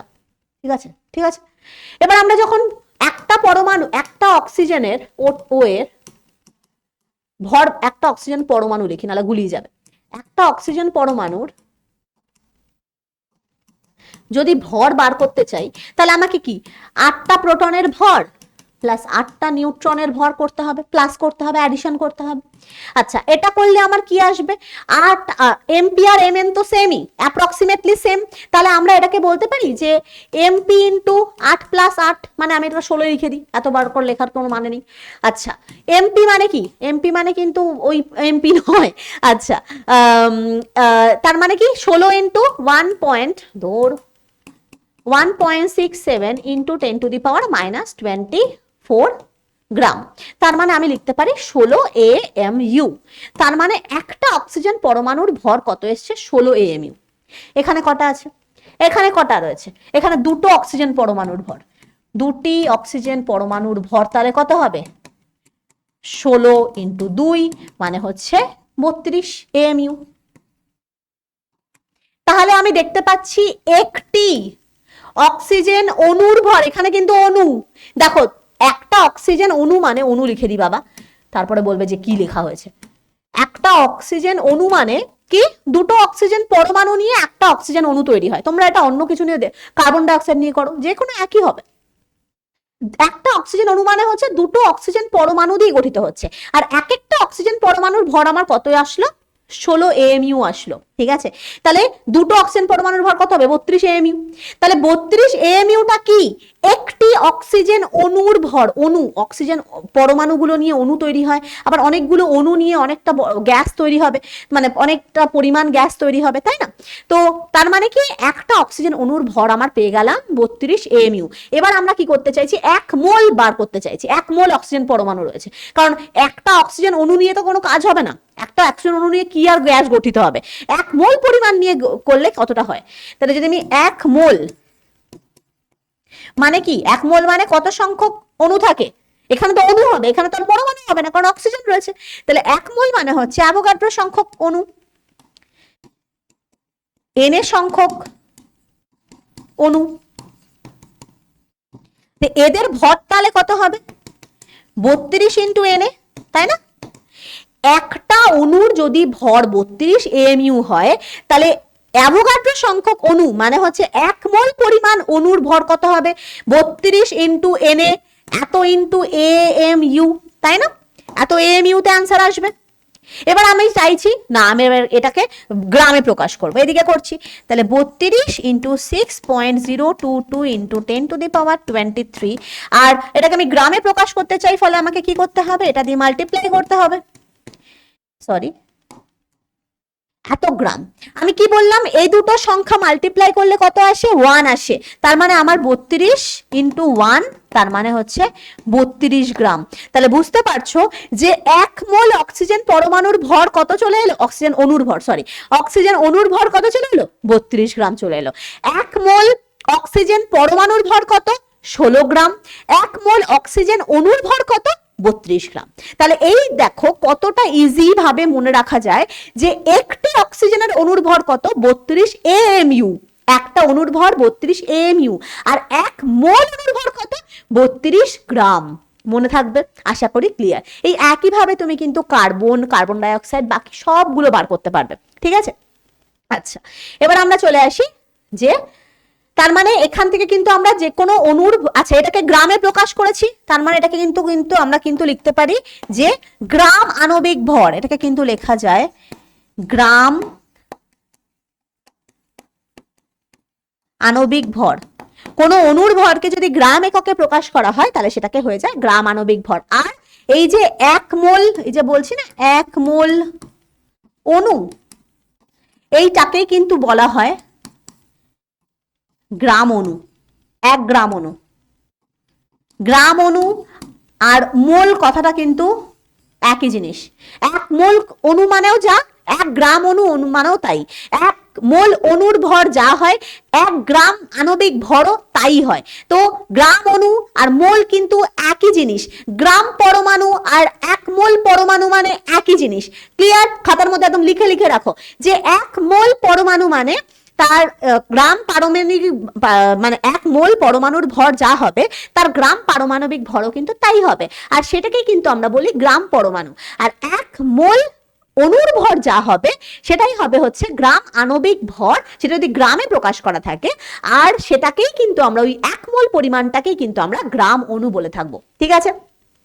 সো অঙ্কগুলো কিন্তু এইভাবে দেওয়া থাকে। নেক্সট আমরা পড়বো হচ্ছে মোলার আয়তন কি। 1 মোলের আয়তন যা, সেটাই হচ্ছে মোলার আয়তন। যদি নির্দিষ্ট উষ্ণতা এবং চাপ থাকে, মানে STP তে যদি হয়, তাহলে 1 মোল যে কোনো গ্যাস, বা 1 মোল পরিমাণ যে কোনো গ্যাস হতে পারে, যে কোনো পদার্থ যাই হতে পারে, যে কোনো, বা 1 মোল পরিমাণ যে কোনো পদার্থ যে আয়তন দখল করে, যে আয়তন দখল করে তাকে মোলার আয়তন বলে, ঠিক আছে। তার মানে কি, তোমাকে ধরো একটা জারের মধ্যে 1 মোল কার্বন ডাইঅক্সাইড দেওয়া আছে। তো ওই কার্বন ডাইঅক্সাইড তো জারের কিছুটা অংশ আয়তন দখল করেছে।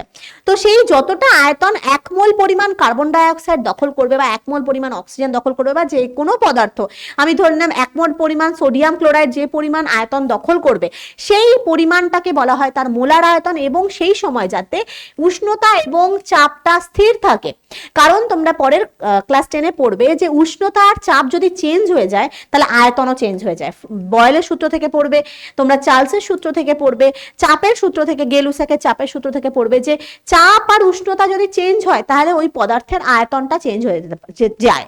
তো তাই জন্য আমাকে এসটিপিতে কোনো একটা, অর্থাৎ কোনো একটা নির্দিষ্ট চাপ এবং উষ্ণতাটাকে একদম ফিক্স রাখতে হবে।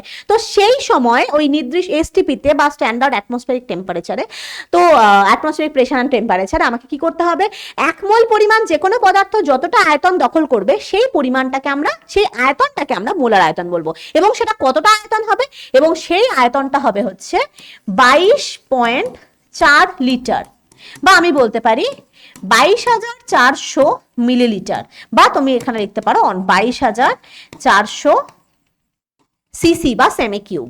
ঠিক আছে, এটা হচ্ছে 1 মোল পরিমাণ যে কোনো পদার্থ দ্বারা অধিকৃত আয়তন। ঠিক আছে, 1 মোল পরিমাণ যে কোনো পদার্থ কতটা আয়তন দখল করে, 22.4 লিটার আয়তন দখল করে। কখন? যখন চাপ এবং উষ্ণতা কনস্ট্যান্ট থাকে। যদি চেঞ্জ হয়ে যায় তাহলে কিন্তু আয়তনও চেঞ্জ হয়ে যাবে। এই পরিমাণটা কিন্তু একদম মাথার মধ্যে ঢুকিয়ে রাখো। ঠিক আছে, আচ্ছা, নেক্সট আমরা পড়বো হচ্ছে আপেক্ষিক পারমাণবিক ভরটা কি। দেখো, আমরা কোনো পরমাণুর ভরকে না, মানে যেমন আমরা বাটখারা দেখেছো বাজারে তো তোমরা অনেকেই যাও, কেউ আধা, মানে বাবারা তো সকলেরই যায়। তো তোমরা যখন বাটখারাতে দেখেছো দাঁড়িপাল্লা করে মাপা হয়।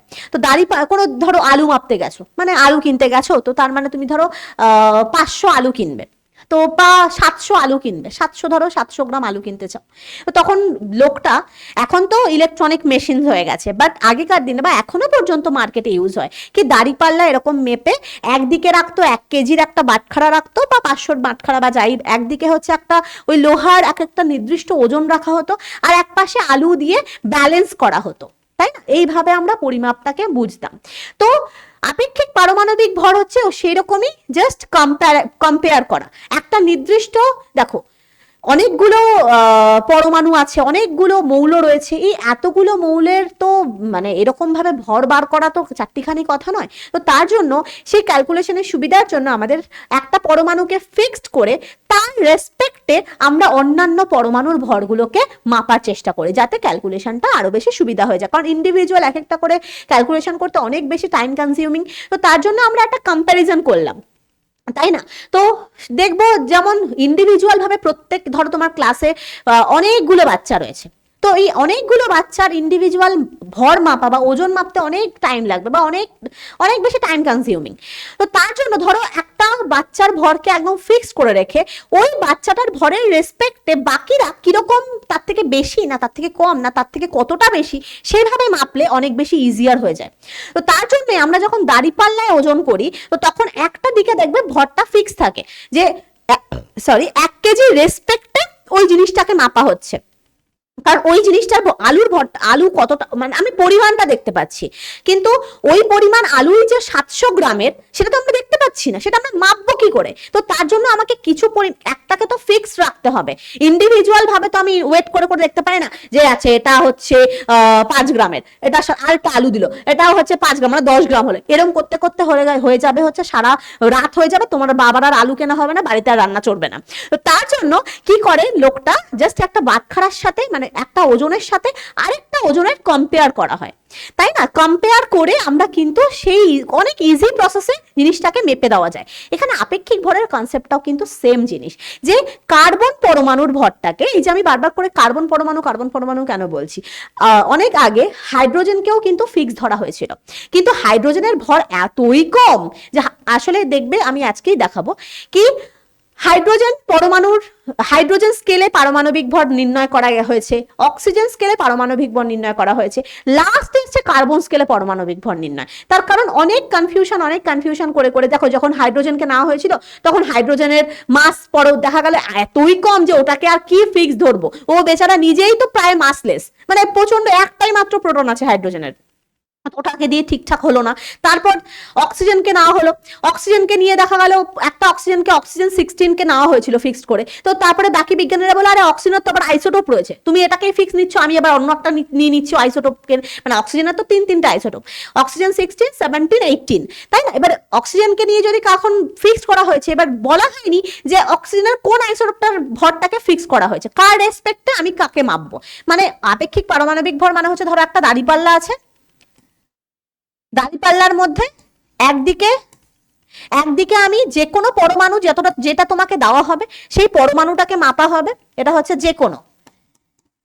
যে কোনো মৌল বা যে কোনো পরমাণু। আর এখানে আমাকে একটা ফিক্স রাখতে হবে, এই যে বাটখারাটার মধ্যে আমাকে নয় কার্বন রাখা হয়েছিল, প্রথমে রাখা হয়েছিল হাইড্রোজেনকে প্রথমে 6 ধরা, মানে একদম ফিক্স ধরা হয়েছিল, তারপরে রাখা হলো আবার অক্সিজেনকে, লাস্ট কি রাখা হলো একদম ফিক্সড হিসাবে বাটখারা হিসাবে কিন্তু কার্বন 12কে ইউজ করা হলো। এই কার্বন 12টার রেসপেক্টে আমি বাকি যে কোনো মৌলের ভর মাপছি, তাতে আমাদের অনেক ইজি হয়ে যাচ্ছে। তো এই যে কার্বন 12টাকে যে ফিক্স করা হয়েছে, তার আগে হাইড্রোজেনকে ফিক্স করা হয়েছিল, তারপরে অক্সিজেনকে ফিক্স করা হয়েছিল, কিন্তু প্রবলেম হলো হচ্ছে হাইড্রোজেনের তো খুবই কম ভর, তো ওর সাথে আর মানে যে নিজেই কম ভর তার সাথে আমি যদি বিশাল ভারী একটা, মানে একদিকে ধরো ইঁদুর বসে আছে আর একদিকে যদি হাতিকে বসাই, তাহলে কি আর কম্প্যারিজন করা যাবে? তো এ তো প্রায় হাইড্রোজেনকে ধরলে তো প্রায়ই মাসলেস, ওকে দিয়ে আর বাকিগুলোকে কি একটা ভারী পরমাণু এলেই তো ও বেচারা ঝুলে যাবে, মানে ও বেচারা নিজেই মাপতে পারবে না, তো ওটা দিয়ে হলো না। তারপরে আসলো অক্সিজেনের সাপেক্ষে ভর, মানে পারমাণবিক ভর ক্যালকুলেশন, আপেক্ষিক পারমাণবিক ভর ক্যালকুলেশন করা হলো। তো দেখা গেল যে অক্সিজেনকে কোনটাকে নেওয়া হয়েছে সেটাই বলেনি, মানে অক্সিজেন 16কে নিয়েই কাজ করা হয়েছিল মেনলি, কিন্তু কেউ একটা বললো যে না অক্সিজেন 16কে নিয়ে আমি কাজ করবো না, তুমি তো বলোনি অক্সিজেন 16 এর কথা, তুমি তো বলেছো অক্সিজেনকে নিয়ে, অক্সিজেনকে এখানে ফিক্স করতে, আমি অক্সিজেন 17 নেবো, তো আইসোটোপের কথাটা তখন উল্লেখ হয়নি।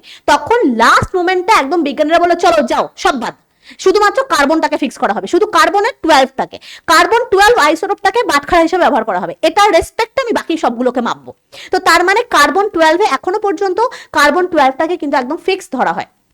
তো কার্বন 12 পরমাণুর ভরটাকে আমরা জানি, কার্বন 12 পরমাণুর ভর হচ্ছে 12 গ্রাম, এই মাত্র বার হলো, এই মাত্র আমি বার করলাম যে 6টা প্রোটন 6টা নিউট্রন দিয়ে কি করে 12 গ্রাম, 12 আলটিমেটলি আসলো, মানে এক মোল পরমাণুর কি করে কার্বন পরমাণুর ভরটা কি করে 12 গ্রাম আসলো, এই মাত্র বার করলাম। তো সেই 12 গ্রামটাকে একদম ফিক্স ধরা হলো এবং বাকিগুলোকে সেই 12 গ্রামের রেসপেক্টে, বাকি যাবতীয় যত মৌল রয়েছে তাকে সেই 12 গ্রামের রেসপেক্টে কিন্তু মেজার করা হলো, এবং সেই মেজারিংটাকেই বলা হয়, সেটাকেই বলা হয় আপেক্ষিক পারমাণবিক ভর, মানে একটা রেসপেক্টে আমি আরেকটার পারমাণবিক ভর নির্ণয় করছি, কারণ ইন্ডিভিজুয়াল ভাবে নির্ণয় করতে গেলে প্রচন্ড কমপ্লিকেটেড প্রসেস হয়ে যাচ্ছে, যার জন্য নির্ণয় করাটা সম্ভব হচ্ছিল না। তো বেস্ট হচ্ছে আমি কারোর একটা রেখে আমি কারোর একটা ভর বার করছি, লাইক আলুর ওজন কত ভাববো কি, একদিকে আমি বাটখারা রেখে আরেকদিকে আমি, কারণ বাটখারার ওজনটা আমি জানি, আমি তো লেখাই থাকে দেখে বাটখারার পাশে লেখা আছে 1 কেজি, তো আমি কার্বন পরমাণুর ভরটা আমি জানি কত, তো ওটার রেসপেক্ট আমি বাকি সবগুলোকে ওজন করি না, ভালো হবে,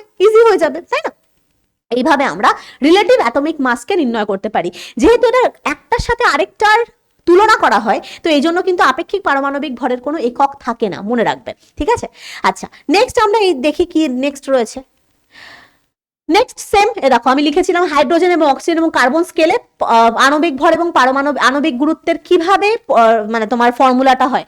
এই যে প্রথমে এটা হচ্ছে হাইড্রোজেন স্কেলের সাপেক্ষে, হাইড্রোজেনের প্রোটিয়াম আইসোটোপটাকে নিয়ে এখানে রাখা হয়েছে কি, কোনো একটা মৌল বা যৌগের একটি অণুর ভর কার সাপেক্ষে, হাইড্রোজেনের একটি পরমাণুর ভরের সাপেক্ষে। এই ফর্মুলায় যদি ফেলা হয় তাহলে ওই মৌল বা ওই যৌগটার আপেক্ষিক আণবিক গুরুত্ব বা উই ক্যান সে আণবিক ভর বা তোমার আপেক্ষিক আণবিক ভর কিন্তু নির্ণয় করা সম্ভব হয় কার দুটো রেশিও হিসাবে। এখানে হাইড্রোজেনের স্কেলে বলা হয়েছে, দেখো হাইড্রোজেন স্কেলের সাপেক্ষে ফর্মুলাটা কি হবে, কোনো একটা মৌল বা যৌগের একটি অণুর ভর ডিভাইডেড বাই একটা হাইড্রোজেন পরমাণুর ভর। এইভাবে করলে কিন্তু আমরা ইজিলি কোনো একটা মৌল বা আণবিক গুরুত্ব নির্ণয় করা সম্ভব হচ্ছে। একইভাবে দেখো এখানে আমি কার্বন স্কেলে রাখা হয়েছে, কার্বন স্কেলে কি দেখতেই পাচ্ছ, কার্বন স্কেলে কোনো একটা পারমাণবিক ভর বা আণবিক ভরের ফর্মুলা কি হবে, মৌলের একটি পরমাণুর ভর ডিভাইডেড বাই কার্বন 12, এই আইসোটোপটাকে নিয়েই কাজ করা হয়েছে, কার্বন 13, 14 না, কার্বন 12 এর একটি পরমাণু ভর ইনটু 1/12। এবার কথা হচ্ছে 1/12 কেন করা হয়েছে, তাহলে তো 1/12 যদি না করা হয়, আমার তো কার্বনের ভর অলরেডি 12, আমি যদি নাইট্রোজেনের ভর এটার সাপেক্ষে নির্ণয় করতে চাই কার্বন স্কেলে, তো নাইট্রোজেনের ভর আমি বার করতে চাইছি, নাইট্রোজেনের ভর আমার জানি হচ্ছে 14 আসে, আর কার্বনের রেসপেক্টে করতে চাই, কার্বনের ভর হচ্ছে 12 ইন্টু 1/12 যদি আমি না করি তাহলে তো 12 না কাটলে ওপরে 14টা আসবে কি করে, তাই না? যদি এই 1/12 দিয়ে 1/12 অংশ যদি না গুণ করি নিচে, তাহলে তো ওপরে মাল্টিপ্লাই হয়ে যাবে, তাই না? তো তাই জন্যই কি করা হয়, এটা তো তুলনা করা হচ্ছে কার্বন ভরের রেসপেক্টে, কত রেসপেক্টে, 1/12 অংশের রেসপেক্টে। মানে তুমি এভাবেও ভাবতে পারো যে একটা কার্বন পরমাণু রয়েছে, এটা হচ্ছে একটা কার্বন পরমাণু, এই কার্বন পরমাণুর 12 ভাগের 1 ভাগ, এরকম যদি 12টা ভাগ করা হয়, সেই 12 ভাগের 1 ভাগের সাথে তুলনা করা হচ্ছে, 12 ভাগের 1 ভাগের সাথে তুলনা করা হচ্ছে, কারণ কার্বনের তো নির্দিষ্ট একটা ভর রয়েছে, সেই 12টার মধ্যে একটা ভাগের সাথে আমি তুলনা করছি, ঠিক আছে? এটা হচ্ছে তোমার এগুলোকে এই ডেফিনেশন গুলোকে তোমাকে মুখস্থ করতে হবে, কিচ্ছু করার নেই, ফর্মুলাও তোমাকে এই জায়গাটা মুখস্থ করতে হবে, কারণ এই ফর্মুলা থেকে কিন্তু তোমাদের অঙ্ক দেয়। অঙ্কগুলো আমি এই ফর্মুলা প্রয়োগ করে করাবো না, ইজি প্রসেসে করাবো, আর এখান থেকে কিন্তু ডেফিনেশনটা তোমাদের দেয়। আচ্ছা, এবার আমরা আসবো হচ্ছে, দেখো আমি এখানে তোমাদের একটা চার্ট করে দিয়েছি, কারণ কেন চার্ট করে দিয়েছি, এই চার্ট অবধি তোমরা সকলে জানো। দেখো 20টা পরমাণুর নাম, যে কোনো 20টা মৌলের নাম তোমাদের এখন মুখস্থ হয়ে গেছে, কারণ পরমাণুর গঠন চ্যাপ্টারটা হয়েছে। কি মুখস্থ হয়েছে তো, নাকি হয়নি? আমি জানি যাদের যাদের এখনো পর্যন্ত 20টা পরমাণু অ্যাটলিস্ট মুখস্থ হয়নি, 30টা করলে তো একদম জিন্দাবাদ, কিন্তু 20টা অবধি মিনিমাম দরকার মাধ্যমিক পর্যন্ত। তো 20টা নাম যদি এখনো কারণ মুখস্থ না হয়ে থাকে, তাকে আমার করজোড়ে অনুরোধ, কি তুমি মুখস্থ করো, না হলে কিন্তু পরবর্তী এই 9-এ তো মানে ধাক্কা খাবেই, আর 10-এ গেলে তো আরো ধাক্কা খাবে, আর ফার্দার যে কোনো ক্লাসে পর্যন্ত কিন্তু ধাক্কা খেতে থাকবে। তো বেস্ট হচ্ছে 20টা নাম একদম ঝরঝরে মুখস্থ করে ফেলো, ঠিক আছে? তো আমি দেখো 20টা নাম দিয়েছি, 20টা নামের পাশাপাশি তার পারমাণবিক ক্রমাঙ্ক কি সেগুলো সব দেওয়া আছে, এবং লাস্ট যে কলমটা দেওয়া আছে এটা হচ্ছে পারমাণবিক ভরের কলম। এইটার মধ্যে যাবতীয় 20টার মধ্যে যত যা ভর, সেটা তুমি পারমাণবিক ভর বলতে পারো। যদি পারমাণবিক ভর হয় মানে একটা পরমাণুর ভর হয়, তাহলে এগুলোর পাশে 1 AMU হয়ে যাবে, হাইড্রোজেনের একটা পরমাণুর ভর 1 AMU। আর যদি 1 মোলের ভর ভাবো, জাস্ট কি করবে, AMU হাটিয়ে গ্রাম বসিয়ে দেবে, তাই না? সেম ভাবে এই নাম্বারগুলো অ্যাটলিস্ট তোমাকে মনে রাখতে হবে, এটা একটা শর্ট প্রসেস রয়েছে। দেখো বেশিরভাগ পরমাণুর ক্ষেত্রে কিন্তু তার পারমাণবিক ক্রমাঙ্কের ডাবল হয়ে যায়, বেশিরভাগে, সব কটার বলিনি আমি, কিন্তু বেশিরভাগ বলেছি। যেমন তুমি একটা দেখতে পারো কার্বনের ক্ষেত্রে, দেখো কার্বনের হচ্ছে পারমাণবিক ক্রমাঙ্ক 6, দেখো এখানে হয়ে গেছে 12, তাহলে ডাবল হয়ে যায়, বেশিরভাগের ক্ষেত্রে ডাবল হয়, বেশিরভাগ বলছি আমি, সব কটার ক্ষেত্রে হয় না। তো এই জন্য তোমাদের কিন্তু এটা কিন্তু মুখস্থ করতে হবে একদম, 20টা পরমাণুর পারমাণবিক ভর, তার ক্রমাঙ্ক, তার সংকেত, এগুলো একদম মুখস্থ রাখতে হবে for this class and for class 10। ওকে, তো এখানে আমি এটাও দিয়েছি এবং তারপরে এটাও দিয়েছি, এখানে টোটাল 20টা পরমাণুর ক্যালসিয়াম পর্যন্ত পারমাণবিক ভর একদম চার্টে দেওয়া রয়েছে, ঠিক আছে? যার খুশি সে স্ক্রিনশট নিয়ে নিতে পারবে। আচ্ছা, এবার আমি আসবো যে কিভাবে নিউমেরিক্যালস করব। ম্যাম অনেক থিওরি হয়ে গেছে, এবার আমাকে নিউমেরিক্যালস করা, কারণ হচ্ছে আমাদের কোশ্চেনে তো যাদের ফার্স্ট সামেটিভে চ্যাপ্টারটা ছিল তাদেরকে তো দেখতেই পেয়েছো, এই চ্যাপ্টারের থেকে নিউমেরিক্যালস এসছে, আর যাদের সেকেন্ড সামেটিভে রয়েছে আমি তোমাদের 100% শিওর বলে দিচ্ছি, এই চ্যাপ্টার থেকে তোমাদের অঙ্ক দেবে, বা শর্ট কোশ্চেনে যেটা থাকবে সেটাও অঙ্ক করে করতে হবে। তো চল দেখো কি বলেছে, 2 গ্রাম অণু জল বলতে কি পরিমাণ জলকে বোঝানো হয়? এই যে আমি কি বললাম, গ্রাম অণু মানে কি? আচ্ছা, এখানে জল মানে তো আর পরমাণু না, এখানে জলের কি, জল একটা অণু তো, কারণ এখানে হাইড্রোজেন 2টো আর অক্সিজেন 1টা, এই 3টে পরমাণু নিয়ে একটা জলের অণু গঠন হয়, তাহলে এখানে হাইড্রোজেন আর অক্সিজেন মিলে একটা জলের অণু গঠন করেছে, এবং এটার সামনে কিছু নেই, মানে এটার সামনে 1 আছে, এটাকে আমি বলতে পারি এক মোল ওয়াটার। এটাকে লেখা যায় যে H2O মানে সামনে 1, তার মানে 1 মোল জল আছে এখানে, তাহলে 1 মোল জল মানেই আমি বলতে পারি কি 1 গ্রাম অণু। আগের কিছুক্ষণ আগে আমি বললাম যে 1 মোল অণু মানেই হচ্ছে, ওটাকেই রিপ্রেজেন্ট করা হয় গ্রাম অণু দিয়ে, জাস্ট আলাদা নাম দিয়েছে, আমার একটা ডাক নাম আছে, তোমাদেরও একটা ভালো নাম আছে, একটা ডাক নাম আছে, সেরকমই মোল হচ্ছে একটা ধরো ভালো নাম, গ্রাম অণুটা হচ্ছে ডাক নাম, ঠিক আছে? তাহলে 1 মোল জল মানে হচ্ছে কত, 1 গ্রাম অণু, ঠিক আছে, তো আমাকে জানতে চেয়েছে যে 2 গ্রাম অণু জল বলতে কি বোঝায়। তো আমি প্রথমে তো 1 গ্রাম অণু জল মানে কি সেটা বুঝি, তারপর 2 গ্রাম অণু ভাববো। 1 গ্রাম অণু বা 1 মোল জল মানে কত গ্রাম কি করে বার করব, কিভাবে বার করব, আণবিক ভর কিভাবে বার করে ভালো করে শিখবে। আচ্ছা, এখানে কটা হাইড্রোজেন পরমাণু? 2টো। কটা অক্সিজেন? 1টা। কিভাবে করব? 2টো হাইড্রোজেন, এক একটা হাইড্রোজেনের ভর কত? 1।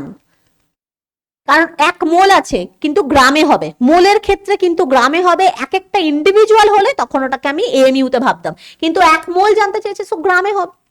তাহলে 2 ইন্টু 1 প্লাস অক্সিজেনের ভর কত? একটা অক্সিজেন রয়েছে, একটা অক্সিজেনের ভর হচ্ছে 16। এত কিন্তু কিসে আসলো? এটা কিন্তু গ্রামে আসলো। তো এটা ক্যালকুলেট করলে আসবে হচ্ছে 18 গ্রাম। তাহলে 1 মোল জল মানে কত গ্রাম? 18 গ্রাম। কিন্তু আমাকে তো 2 গ্রাম অণু জানতে চেয়েছে। 2 গ্রাম অণু মানে কি? 2 মোল জল মানে কত গ্রাম হবে? 18 ইন্টু 2 মানে হচ্ছে 36 গ্রাম। এইটাকে আমি আরো একদম ফর্মুলা দিয়েও করতে পারতাম, কিন্তু আমি কেন করব? আমি কনসেপ্ট দিয়ে করব। ফর্মুলা দিয়ে কেউ করার চেষ্টা করবে না, যাদের ফর্মুলা মুখস্থ হয়ে গেছে তারা করতে পারো, কিন্তু চেষ্টা করবে কনসেপ্ট দিয়ে করার, তাহলে দেখবে অনেক ইজি হয়ে যাবে। এখানে দেখো আমি কনসেপ্ট দিয়ে একদম নর্মাল একদম পাতি কনসেপ্ট দিয়ে প্রথমে যেটা বোঝালাম সেটা দিয়ে করলাম। কি 2 গ্রাম অণু জল মানে কত গ্রাম, কি পরিমাণ মানে কত গ্রাম জানতে চেয়েছে। তার মানে 1 গ্রাম অণু মানে কি? 1 মোল। 1 মোল মানে এটার ভর কত হচ্ছে, কি করে বার করলাম? এই যে আমি চার্টটা দিয়ে দিয়েছি, চার্টটার এখানে কাজে লাগলো। আমার চার্টটার মুখস্থ রয়েছে, আমার এই যে টেবিলটা, এই টেবিলের ভরগুলো মুখস্থ রয়েছে। তোমাদের যদি মুখস্থ না থাকে মুখস্থ করতে হবে। দেখো হাইড্রোজেনের ভর কত লেখা আছে? 1 লেখা আছে। অক্সিজেনের ভর কত লেখা আছে? অক্সিজেনের ভর কত লেখা আছে? 16 লেখা আছে। তার মানে দেখো আমাদের যদি মুখস্থই না থাকে তাহলে কি করে আমরা বার করব?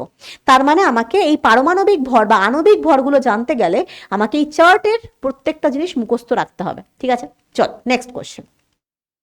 বলেছে এসটিপিতে 2.24 লিটার CO2 এর ভর কত? আচ্ছা, এখানে আবার আয়তন দিয়ে দিয়েছে, এখানে তো মোল বলেনি। মোল জানলে তো আমরা পট করে দিতাম যে 1 মোলের ভর যদি এত হতো, অত মোলের ভর কত হতো, কিন্তু এখানে তো আবার আয়তন দিয়ে দিয়েছে, লিটারে দিয়ে দিয়েছে। লিটার মানে কিন্তু আয়তন। দেখো কি করে বার করবো, দেখো আমরা জানি 1 মোল মানে কি বলতো? 22.4 লিটার। ওহো, 22.4 লিটার, তাই না? তো 22.1 মোল, 1 মোল বা 22.4 লিটার CO2 এর ভর কি করে বার করব? আণবিক ভর কি করে বার করে এই মাত্র শেখালাম। এখানে কটা আছে? কার্বন, একটা কার্বন। তো একটা কার্বনের ভর কত? 12 গ্রামে হবে, কারণ মোলে আছে। ঠিক আছে, একটা সিঙ্গেলের জানতে চাইনি। আচ্ছা, 12 প্লাস কটা অক্সিজেন? 2টো অক্সিজেন। তাহলে 2 ইন্টু কত? 16 করলে হবে 44 গ্রাম। তাহলে 1 মোল কার্বন ডাই অক্সাইড মানে 22.4 লিটার আয়তনের কার্বন ডাই অক্সাইডের ভর কত? 44 গ্রাম। আমাকে জানতে কত চেয়েছে, তাহলে আমি এখান থেকে লিখতে পারি 22.4 লিটার CO2 এর ভর 44 গ্রাম। ঐকিক নিয়ম করব, সিম্পল। 1 লিটার কার্বন ডাই অক্সাইডের ভর কত? 44 বাই 22.4 লিটার, এত গ্রাম। আর আমাকে জানতে চেয়েছে এতর জন্য কত? 2.24 লিটার কার্বন ডাই অক্সাইডের ভর কত? সিম্পল ঐকিক নিয়ম, সকলে নিশ্চয়ই জানো ঐকিক নিয়ম। তাহলে আমরা যদি ফর্মুলা না ফেলে, ফর্মুলা দিয়েও করা যায় কি, মোল, যেমন মোল সংখ্যার ফর্মুলা হচ্ছে কোনো একটা পদার্থের ভর ডিভাইডেড বাই তার আণবিক ভর, পরমাণু মানে মোল সংখ্যার ফর্মুলা। ফর্মুলা দিয়ে কেন করতে যাব? যে মোল সংখ্যার ফর্মুলা কি জানো? N number of mole equals to W by M, যেখানে এম মানে হচ্ছে আণবিক ভর বা পারমাণবিক ভর, আর তোমাকে ডাব্লিউ মানে হচ্ছে যে পরিমাণ তোমাকে গ্রামটা বলে দিয়েছে। তো এটার সাহায্যে আমরা মোল সংখ্যা এই ফর্মুলার সাহায্যে আমরা বার করতে পারি। করব না, আমরা সিম্পল কনসেপ্ট দিয়ে করব, তাই না? তো কনসেপ্ট দিয়ে করলে দেখো আমি কি আসে, এখানে তুললে আসবে 10, এটা তুললে আসবে 100, এটা কাটবে, এটা কাটলো, মানে 4.4 গ্রাম। তাহলে আমার কি আসলো? এত লিটার কার্বন ডাই অক্সাইডের ভর কত আসলো? 4.4 গ্রাম। আশা করি ক্লিয়ার। একদম এই প্রসেসে যদি করো তাহলে দেখবে ভুল হওয়ার 1% চান্স নেই। তার কি কারণ? আমরা যদি ফর্মুলায় বসাই, অনেক সময় কি হয় ফর্মুলা ভুলে গেছি, মনে করতে পারছি না, ফর্মুলা ভুলে যাওয়ার প্রবণতা থাকবে, কিন্তু কনসেপ্ট যদি একবার মানে বুঝে গিয়ে থাকো তাহলে কিন্তু সেটা ভুলে যাওয়ার সম্ভাবনা থাকবে না, তাই না? চলো নেক্সট, এবার আমি স্পিড বাড়াবো, অনেক ভেজিয়েছি। अभी हम जिंदा है, सो अब हम স্পিড বাড়াएंगे, क्योंकि অনেকগুলো কোশ্চেন করতে হবে আর আমার লেকচারটা এত বড় হলে হবে না। চলো, কত গ্রাম অক্সিজেন অণুর সংখ্যা এত হবে। আচ্ছা, কত গ্রাম অক্সিজেন অণুর সংখ্যা এত হবে? 6.022 ইন্টু 10⁻23, এটা মানে কত? এত মানে 1 মোল। মানে এত সংখ্যক অণু কত মোলে প্রেজেন্ট থাকে? 1 মোলে প্রেজেন্ট থাকে। আর অক্সিজেনের 1 মোলে মানে কত গ্রাম? অক্সিজেন মানে হচ্ছে কি 2 ইন্টু 16 মানে 32 গ্রাম। আচ্ছা, অক্সিজেন তো পরমাণু জানতে চেয়েছে, অক্সিজেন তো গ্যাস বলেই নি, সরি। আচ্ছা, এখানে অক্সিজেনে বলেছে, অক্সিজেনে অণু সংখ্যা জানতে চেয়েছে, অক্সিজেন তাহলে গ্যাসই নিতে হবে। তাহলে মানে কি 2 ইন্টু 16 মানে হচ্ছে 32 গ্রাম। তাহলে 1 মোল, এখানে সামনে কিছু নেই মানে 1 মোল, তাহলে 1 মোল অক্সিজেনে অণুর ভর কত হয়ে গেল? 32 গ্রাম। তো আমি লিখতে পারি যে 1 মোল অক্সিজেনে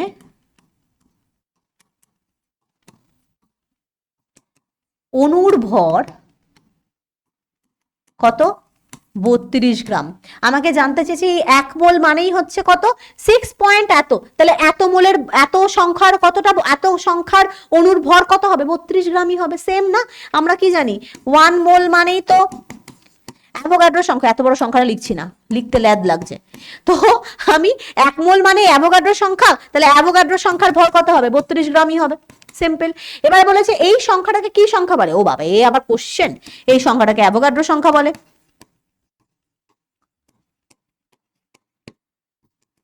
ক্লিয়ার? নেক্সট, চলো চলো জলদি সে। নেক্সট হচ্ছে এসটিপি তে 7 গ্রাম নাইট্রোজেনের আয়তন কত? নাইট্রোজেন, ঠিক আছে। নাইট্রোজেন আমরা কি জানি? আমরা এখানে কিন্তু নাইট্রোজেন অণু বলেনি, তো আমরা নাইট্রোজেন নিয়েই কাজ করব। নাইট্রোজেন মানে কত? 14 গ্রাম। 1 মোল নাইট্রোজেন, 1 মোল নাইট্রোজেন মানে হচ্ছে 14 গ্রাম, কারণ গ্রামে লিখছি মানে আমাকে 1 মোল নিতে হবে। আচ্ছা, 1 মোল নাইট্রোজেন মানে 14 গ্রাম। আচ্ছা, এই 1 মোল মানে কত লিটার বলো তো? তাহলে 14 গ্রাম নাইট্রোজেন অর্থাৎ না, নাইট্রোজেনের আয়তন 14 গ্রাম মানে 1 মোল। তো আবার 1 মোলের আয়তন কত হয়? 22.4 লিটার না? তাই না? মনে করে দেখো, তাহলে 14 গ্রাম নাইট্রোজেনের আয়তন যদি 22.4 লিটার হয়, তাহলে 1 গ্রাম নাইট্রোজেনের আয়তন কত? 22.4 বাই 14 এত লিটার। আর জানতে চেয়েছে 7 গ্রাম নাইট্রোজেনের কত? তাহলে 22.4 ইন্টু 7 বাই 14 মানে হচ্ছে তোমার 2, তাহলে 11.2 লিটার। ক্লিয়ার? আশা করি ক্লিয়ার। নেক্সট বলেছে 68 গ্রাম অ্যামোনিয়া কত গ্রাম অণু অ্যামোনিয়ার সাথে সমান? আচ্ছা, অ্যামোনিয়ার সংকেত আমরা কি জানি? প্রথমে তো অ্যামোনিয়ার সংকেত লিখবো। অ্যামোনিয়া মানে হচ্ছে NH3 এর ভর বার করবো। 14 প্লাস 3টে হাইড্রোজেন, 3 ইন্টু 1 দ্যাট ইজ 17 গ্রাম। এই 17 গ্রাম কতর ভর? 1 মোলের ভর, তাই না? তাহলে 1 মোল অ্যামোনিয়ার ভর কত আসলো? 17 গ্রাম। কেন কি এখানে দেখো 1 সামনে 1 আছে, মানে কিছু নেই মানে 1 আছে। 2 থাকলে 2 মোল হতো। আমি যদি এখানে 1 এর বদলে 2 লিখতাম না, এখানে যদি 2 লেখা থাকতো তাহলে কিন্তু 2 মোল হয়ে যেত, কিন্তু এখানে 1 কিছু নেই মানে 1 আছে, তার মানে 1 মোল। তাহলে 1 মোল অ্যামোনিয়ার ভর কত? 1 মোল, বা আমি এটাকে বলতে পারি 1 গ্রাম অণু। কেউ কিন্তু ঘাবড়াবে না, মোল মানেই গ্রাম অণু। আর যদি শুধু এখানে অণু রয়েছে, যদি পরমাণু থাকতো তাহলে 1 গ্রাম পরমাণু। ক্লিয়ার? আচ্ছা, তাহলে বলেছে যে এই 17 গ্রাম মানে হচ্ছে 1 গ্রাম অণু। তাহলে আমি লিখতে পারি 17 গ্রাম অ্যামোনিয়া ইজ ইকুয়ালস টু 1 গ্রাম অণু। সরি, এটাকে আবার কি গ্রাম লিখলাম কেন? 1 গ্রাম অণু। তাহলে আমাকে জানতে চেয়েছে 68 গ্রাম মানে কত। এবার সিম্পল ঐকিক নিয়ম করবে, 1 গ্রাম মানে 1/17, তাহলে 68 মানে কত? তাহলে 68/17, 4, তাহলে 4 মোল, বা ইউ ক্যান রাইট 4 গ্রাম অণু। ঠিক আছে, এরপরে বলেছে যে এতে অ্যামোনিয়ার অনুসংখ্যা কত রয়েছে। আচ্ছা, 4 গ্রাম অণু মানে কত সংখ্যক অণু? 1 গ্রাম অণুতে কত সংখ্যক অণু থাকে? অ্যাভোগাড্রো সংখ্যক তো লিখে দাও কি, 1 গ্রাম অণুতে কত সংখ্যক অণু থাকে? অ্যাভোগাড্রো সংখ্যক, এনএ সংখ্যক, বা ইউ ক্যান রাইট 6.022 ইন্টু 10⁻23 এত সংখ্যক। এখানে কত গ্রাম অণু বেরিয়েছে? 4 গ্রাম অণুতে কত হবে? 4 ইন্টু এনএ, তার মানে 4 ইন্টু তোমার 6.022 ইন্টু 10⁻23, তার মানে 24 ইন্টু 088 ইন্টু 10⁻23 এত সংখ্যক অণু থাকবে, এত সংখ্যক অণু প্রেজেন্ট থাকবে। ক্লিয়ার? নেক্সট বলেছে 2 মোল ক্যালসিয়াম ক্লোরাইড থেকে কত সংখ্যক ক্যালসিয়াম 2+ এবং Cl- আয়ন নির্গত হয়। এই টাইপের অঙ্ক কিন্তু খুব ইম্পর্ট্যান্ট। বলেছে ক্যালসিয়াম ক্লোরাইড থেকে নির্গত হচ্ছে ক্যালসিয়াম 2+ আর Cl-, কিন্তু কথা হচ্ছে এখানে ক্লোরিন কটা আছে? 2টো, তাহলে এখানে 2Cl- হবে। এইগুলো কিন্তু তোমার ডিভিশনস করা খুব ভালোভাবে জানতে হবে, যে ক্যালসিয়াম ক্লোরাইডটা যদি ডিভাইড হয় মানে বিয়োজিত হয় তাহলে Ca2+ উৎপন্ন করে, আর Cl- কটা, এখানে ক্লোরিন কটা আছে? 2টো আছে, তাহলে 2Cl- উৎপন্ন করবে। ঠিক আছে, কারণ ক্লোরিনের যোজ্যতা 1, এটা কিন্তু Cl2- করতে পারে না, কারণ ক্লোরিনের যোজ্যতা কিন্তু 1, 2টো ক্লোরিন আছে, তাহলে 2Cl-। ঠিক আছে, তাহলে এবারে বলেছে 2 মোল থেকে কত সংখ্যক আয়ন নির্গত হবে। তো আমরা কি জানি, 1 মোল CaCl2 থেকে, খেয়াল করে দেখো ক্যালসিয়াম 2+ এর সামনে কত আছে? কিছু নেই, মানে 1। এখানে কি কিছু আছে? কিছু নেই, মানে 1 আছে। তাহলে 1 মোল ক্যালসিয়াম ক্লোরাইড থেকে 1 মোল Ca2+ পাওয়া গেছে। দেখো Ca2+ এর সামনে কত আছে? 1 মোল, তাহলে 1 মোল Ca2+ আয়ন রয়েছে। 1 মোল Ca2+ মানেই হচ্ছে Na সংখ্যক আয়ন রয়েছে, বা ইউ ক্যান রাইট অ্যাভোগাড্রো সংখ্যক আয়ন প্রেজেন্ট, তাই না?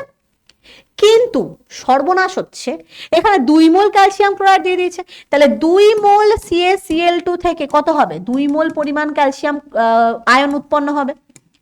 তার মানে সেটাকে যদি আমরা অ্যাভোগাড্রো সংখ্যায় লিখি তাহলে 2 ইন্টু 6.022 ইন্টু 10⁻23 সংখ্যক ক্যালসিয়াম আয়ন পাবো, মানে 12.044 ইন্টু 10⁻23 সংখ্যক কি পাবো?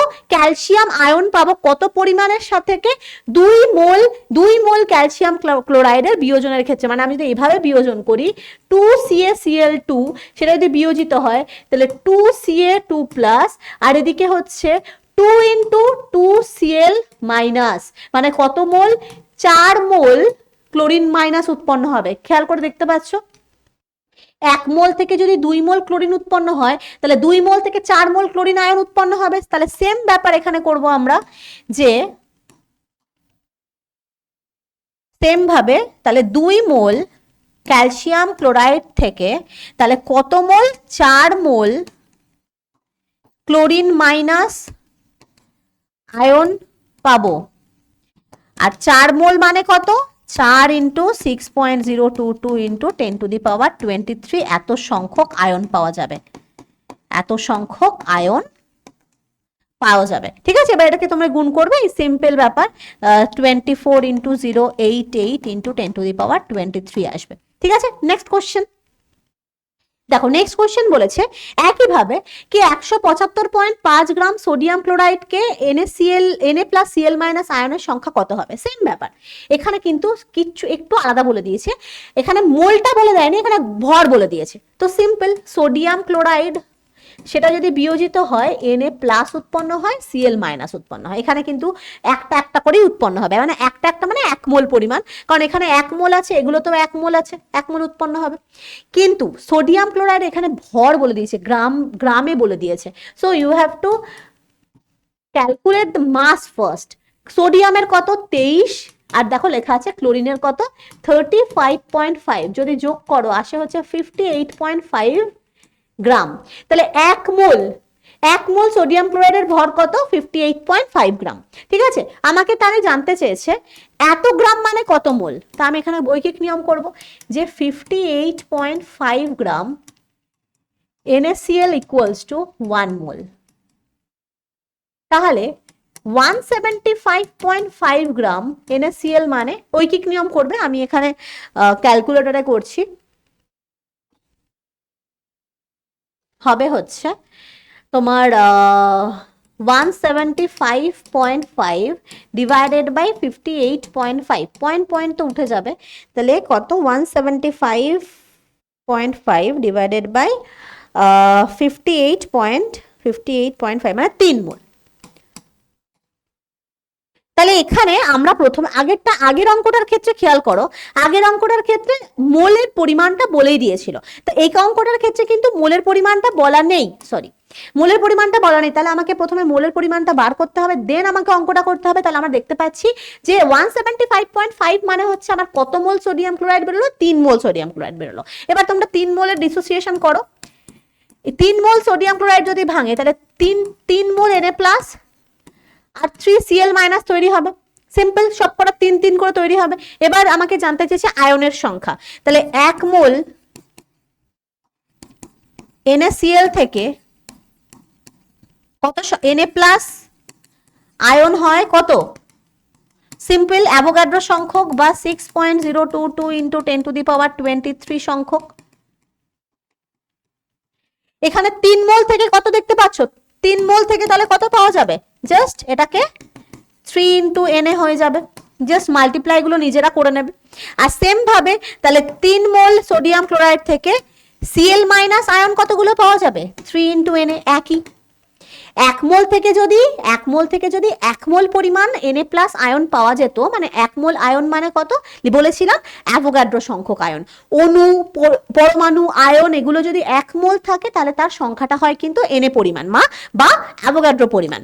তাহলে 1 মোল থেকে পাওয়া যাচ্ছে 1 মোল Na প্লাস মানে 6.022 ইন্টু 10⁻23 সংখ্যক Na প্লাস। তাহলে আর সেমই পরিমাণ ক্লোরিনও পাওয়া যাচ্ছে, তো তার মানে 3 মোল থেকে জাস্ট 3 ইন্টু Na হয়ে যাবে। ক্লিয়ার? নেক্সট বলেছে 2.8 গ্রাম ওজনের একটি আয়রন টুকরোতে কত সংখ্যক আয়রন পরমাণু রয়েছে? আয়রন মানে Fe, যার ভর হচ্ছে 56। এটা হচ্ছে 1 মোল Feর পারমাণবিক ভর। মনে রাখবে, এটা কিন্তু একটুখানি এখানে লেখা দেওয়া নেই, কিন্তু এটা মুখস্থ রাখতে হবে, এটা কিন্তু 20টার মধ্যে পড়ে না। 1 মোল আয়রন পরমাণুর ভর কত? 56 গ্রাম। ঠিক আছে, আচ্ছা, কিন্তু আমাকে জানতে চেয়েছে অত ওজনের আয়রন টুকরোতে কত সংখ্যক আয়রন পরমাণু আছে। আচ্ছা চলো, তার মানে 56 গ্রাম ইজ ইকুয়ালস টু 1 মোল। 1 মোল মানে কত সংখ্যক পরমাণু আছে? অ্যাভোগাড্রো সংখ্যক পরমাণু রয়েছে। বুঝলা নাকি বুঝলা না? তাহলে 56 গ্রামে যদি এত সংখ্যক পরমাণু থাকে, আচ্ছা এখানে পরমাণু কারণ আছে, এখানে তো আয়রন পরমাণুর কথা বলেছে, তাহলে এত সংখ্যক পরমাণু, এতটি পরমাণু আছে, তাহলে ওগুলোতে কত থাকবা গো? তাহলে আমাকে একে কত থাকবে? 6.022 ইন্টু 10⁻23 বাই 56। তাহলে আমাকে জানতে চেয়েছে 2.8 গ্রামে কত থাকবে? 6.022 ইন্টু 10⁻23 ইন্টু 2.8 বাই 56। তাহলে এখান থেকে একটা শূন্য নিয়ে এসে তোমার নিচে যাবে, 28 দুগুণে 56, 2 দিয়ে এটা কাটবে, 3.011। তাহলে নিচে একটা 10 আছে, মানে আলটিমেটলি অ্যান্সার আসবে হচ্ছে 3.011 ইন্টু 10⁻22। কেন কি? এখানের একটা 10, এখানের একটা 10-এর সাথে কেটে 22 খানা থাকবে। বোঝা গেছে? তাহলে এই হচ্ছে আমার এত সংখ্যক পরমাণু কিন্তু প্রেজেন্ট থাকবে কততে? এত গ্রাম ওজনের সাথে। এত গ্রাম ওজনের আয়রনের থেকে আমার কত সংখ্যক পরমাণু পাওয়া যাবে? এত সংখ্যক পরমাণু পাওয়া যাবে। সিম্পল কনসেপ্ট ভেবে অঙ্ক করবে, জাস্ট ফর্মুলায় বসালাম, গ্যাত করে ফর্মুলা মুখস্থ করলাম, আর পরীক্ষায় গিয়ে বমি করে দিলাম ওই ফর্মুলাগুলোকে, তারপর দেখা গেল ফর্মুলা মনে আসছে না, মাথা চুলকেই গেলাম, তো ম্যাম ভাবলো মাথায় উকুন হয়েছে, তো এদিকে তো আমি কিছু পারছি না। এরকম কন্ডিশন যাতে না হয়, যাতে পুরো একদম কনসেপ্ট বুঝে অঙ্ক করা হয়। ঠিক আছে, নেক্সট বলেছে 0.06 গ্রাম ভরের একটি জলের ফোঁটা মানে কিন্তু জল, আচ্ছা, 1 মোল জল মানে কত গ্রাম? 18 গ্রাম জল মানে হচ্ছে 1 মোল। এই 18 গ্রাম কিন্তু একটু আগে বার করে দেখিয়ে দিচ্ছি, আর বলছি না। তাহলে 18 গ্রামে যদি 18 গ্রাম মানে হচ্ছে 1 মোল, তাহলে আমি সিম্পল করব যে 1 মোল, সরি 18 গ্রাম ইকুয়ালস টু 1 মোলে অনুসংখ্যা, এই 1 মোলে অনুসংখ্যা কত রে? অ্যাভোগাড্রো সংখ্যা, তাই তো? হ্যাঁ, শুনতে পাচ্ছিস না? মানে আমি শুনতে পাচ্ছি না, তাও আমি হ্যাঁ বলছি। আচ্ছা, তাহলে 1 গ্রাম মানে কত? 6.022 ইন্টু 10⁻23 বাই 18। আমাকে জানতে চেয়েছে এত গ্রাম ভরে কত থাকবে, 0.06 গ্রাম ভরে কত থাকবে। সিম্পল ঐকিক নিয়ম, 10⁻23 ইন্টু 0.06 বাই 18। এবার এটাকে ক্যালকুলেট করবে, যেটা হবে সেটাই হচ্ছে অ্যান্সার। এটা নিজেরা করবে। একে দিয়েছি একটা মুন্ডি, মানে ক্যালকুলেশন করতে আমার অনেক বেশি টাইম লাগবে। যাই হোক, এটা তোমরা দয়া করে নেবে। এখান থেকে তুলবে, এখান থেকে আসবে হচ্ছে 103 আসবে, 3 দিয়ে এটাকে কাটবে, এগুলো নিজেরা করবে, ঠিক আছে? এইসব ফালতু কাজ আমি করি না। চলো নেক্সট অঙ্ক দেখি। আমার তো অঙ্কগুলো করানো নেই, কনসেপ্টটা বোঝানোর দরকার। ক্যালকুলেশনটা তোমরা নিজেরাই করতে পারবে, তাই না? দেখো কি বলেছে, ক্যালসিয়াম সালফেট এবং সোডিয়াম নাইট্রেট এর গ্রাম সংকেত ভর গণনা করো। একদম পাতির থেকে পাতি অঙ্ক। আচ্ছা, সংকেত ভর কেন বলেছে বলতো? এখানে তো গ্রাম আণবিক ভর বলতে পারতো বা পারমাণবিক ভর বলতে পারতো, এখানে হঠাৎ করে সংকেত ভর কেন বলেছে? তার কারণ হচ্ছে এই যে দুটো যৌগের কথা বলা হয়েছে, এরা দুটো হচ্ছে আয়নীয় যৌগ। আয়নীয় সমযোজী বন্ধন তোমরা ক্লাস 10-এ পড়বে। মেনলি তোমাদের এখন এই কনসেপ্টটা বোঝানোর মতো সেই লেভেলেও তোমরা জানো, যদি এখনো পড়ে থাকো তাহলে তোমরা জানবে যে আয়নীয় বন্ধন বিভিন্ন রকমের হয়। তো তার মধ্যে আয়নীয় বন্ধন আর সমযোজী বন্ধনটা খুব ফেমাস। তো আয়নিক বন্ডে যেমন NaCl আয়নীয় বন্ধন, এই যে CaSO4 এগুলো আয়নীয় বন্ধনে সংযুক্ত থাকে। তো এই আয়নীয় বন্ধনযুক্ত যে সমস্ত মৌলরা বা যে সমস্ত যৌগরা রয়েছে, মৌল না সরি, যে সমস্ত যৌগরা রয়েছে তাদের ভরকে পারমাণবিক ভর বা আণবিক ভর বলা হয় না। তার কারণ এদের স্বতন্ত্র অণুর অস্তিত্ব থাকে না। এবার এটা কি ভাষা বলে দিলে, এটা কিছু বোঝা গেল না। তার মানে এরা ইন্ডিভিজুয়াল ভাবে থাকতে পারে না। আমি একটা এক্সাম্পল দিচ্ছি, যদি NaCl এর কথা ভাবো, NaCl কে ভাঙলে Na+ আর Cl- পাওয়া যায়। এই Na+ কে একা থাকতে পারে? স্বতন্ত্রভাবে এদের অস্তিত্ব নেই, এরা স্বতন্ত্রভাবে থাকতে পারে না।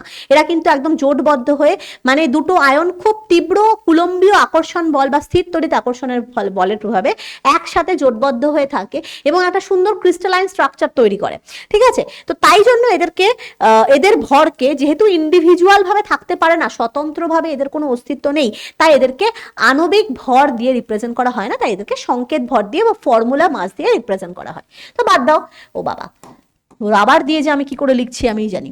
আচ্ছা, ক্যালসিয়াম সালফেটের আমাকে ভর বার করতে দিয়েছে। সিম্পল, একটা ক্যালসিয়ামের দেখো ভর বলে দিয়েছে 40, আমার মনেও আছে 40 প্লাস সালফার আছে, কটা সালফার আছে? কটা সালফার আছে? একটা সালফার মানে কত? 32, দেখো লেখা আছে। আচ্ছা, ইউ মানে, ইউ আর এমইউর মধ্যে কিন্তু কোনো ডিফারেন্স নেই। ভাববে না যে ইউ মানে আবার কি এখানে লিখে দিয়েছে ইউ আর এমইউ কে শর্টে ইউ লেখা হয়েছে। কটা অক্সিজেন আছে? 4টে। এক একটা অক্সিজেনের কত? 16। এবার এটাকে যোগ ভাগ গুণ করে যেটা আসবে তত, বলো কি হবে? ইউনিটটা কি হবে? তত ইউ হবে, ইউ, কারণ এখানে প্রত্যেকটা ইউতে লেখা আছে। ঠিক আছে, তো আমি করে দেখি কত আসছে। 40 প্লাস 32 প্লাস, কোথায় গেল ধুর ছাতার মাথা, 136 ইউ। ক্যালকুলেশন আশা করি ভুল হবে না, যাই না। আচ্ছা, তাড়াহুড়োতে করছি, ভুল হতেও পারে। সোডিয়াম নাইট্রেট, সোডিয়াম দেখো কত? 23, নাইট্রোজেনের কত দেখো? 14। কটা অক্সিজেন আছে? 3টে, 3 × 16, এটা যত আসবে তত ইউ হবে অ্যান্সার। ঠিক আছে, নেক্সট বলেছে যে উপাদান কণার সংখ্যা গণনা করো। আচ্ছা, উপাদান কণার সংখ্যা, অণু সংখ্যা, পরমাণু সংখ্যা, আয়ন সংখ্যা অল আর সেম। সেম জিনিস, কেউ ভয় পাবে না। আরে বাবু উপাদান সংখ্যাটা আবার কি দিয়েছে রে বাবা, এটা নতুন, এটা তো ম্যাম পড়ায়নি। আচ্ছা উপাদান সংখ্যা নির্ণয় করো, 46 গ্রাম সোডিয়াম পরমাণু। আচ্ছা সোডিয়াম পরমাণু মানে সোডিয়াম, একটা সোডিয়ামের ভর কত? 23 গ্রাম।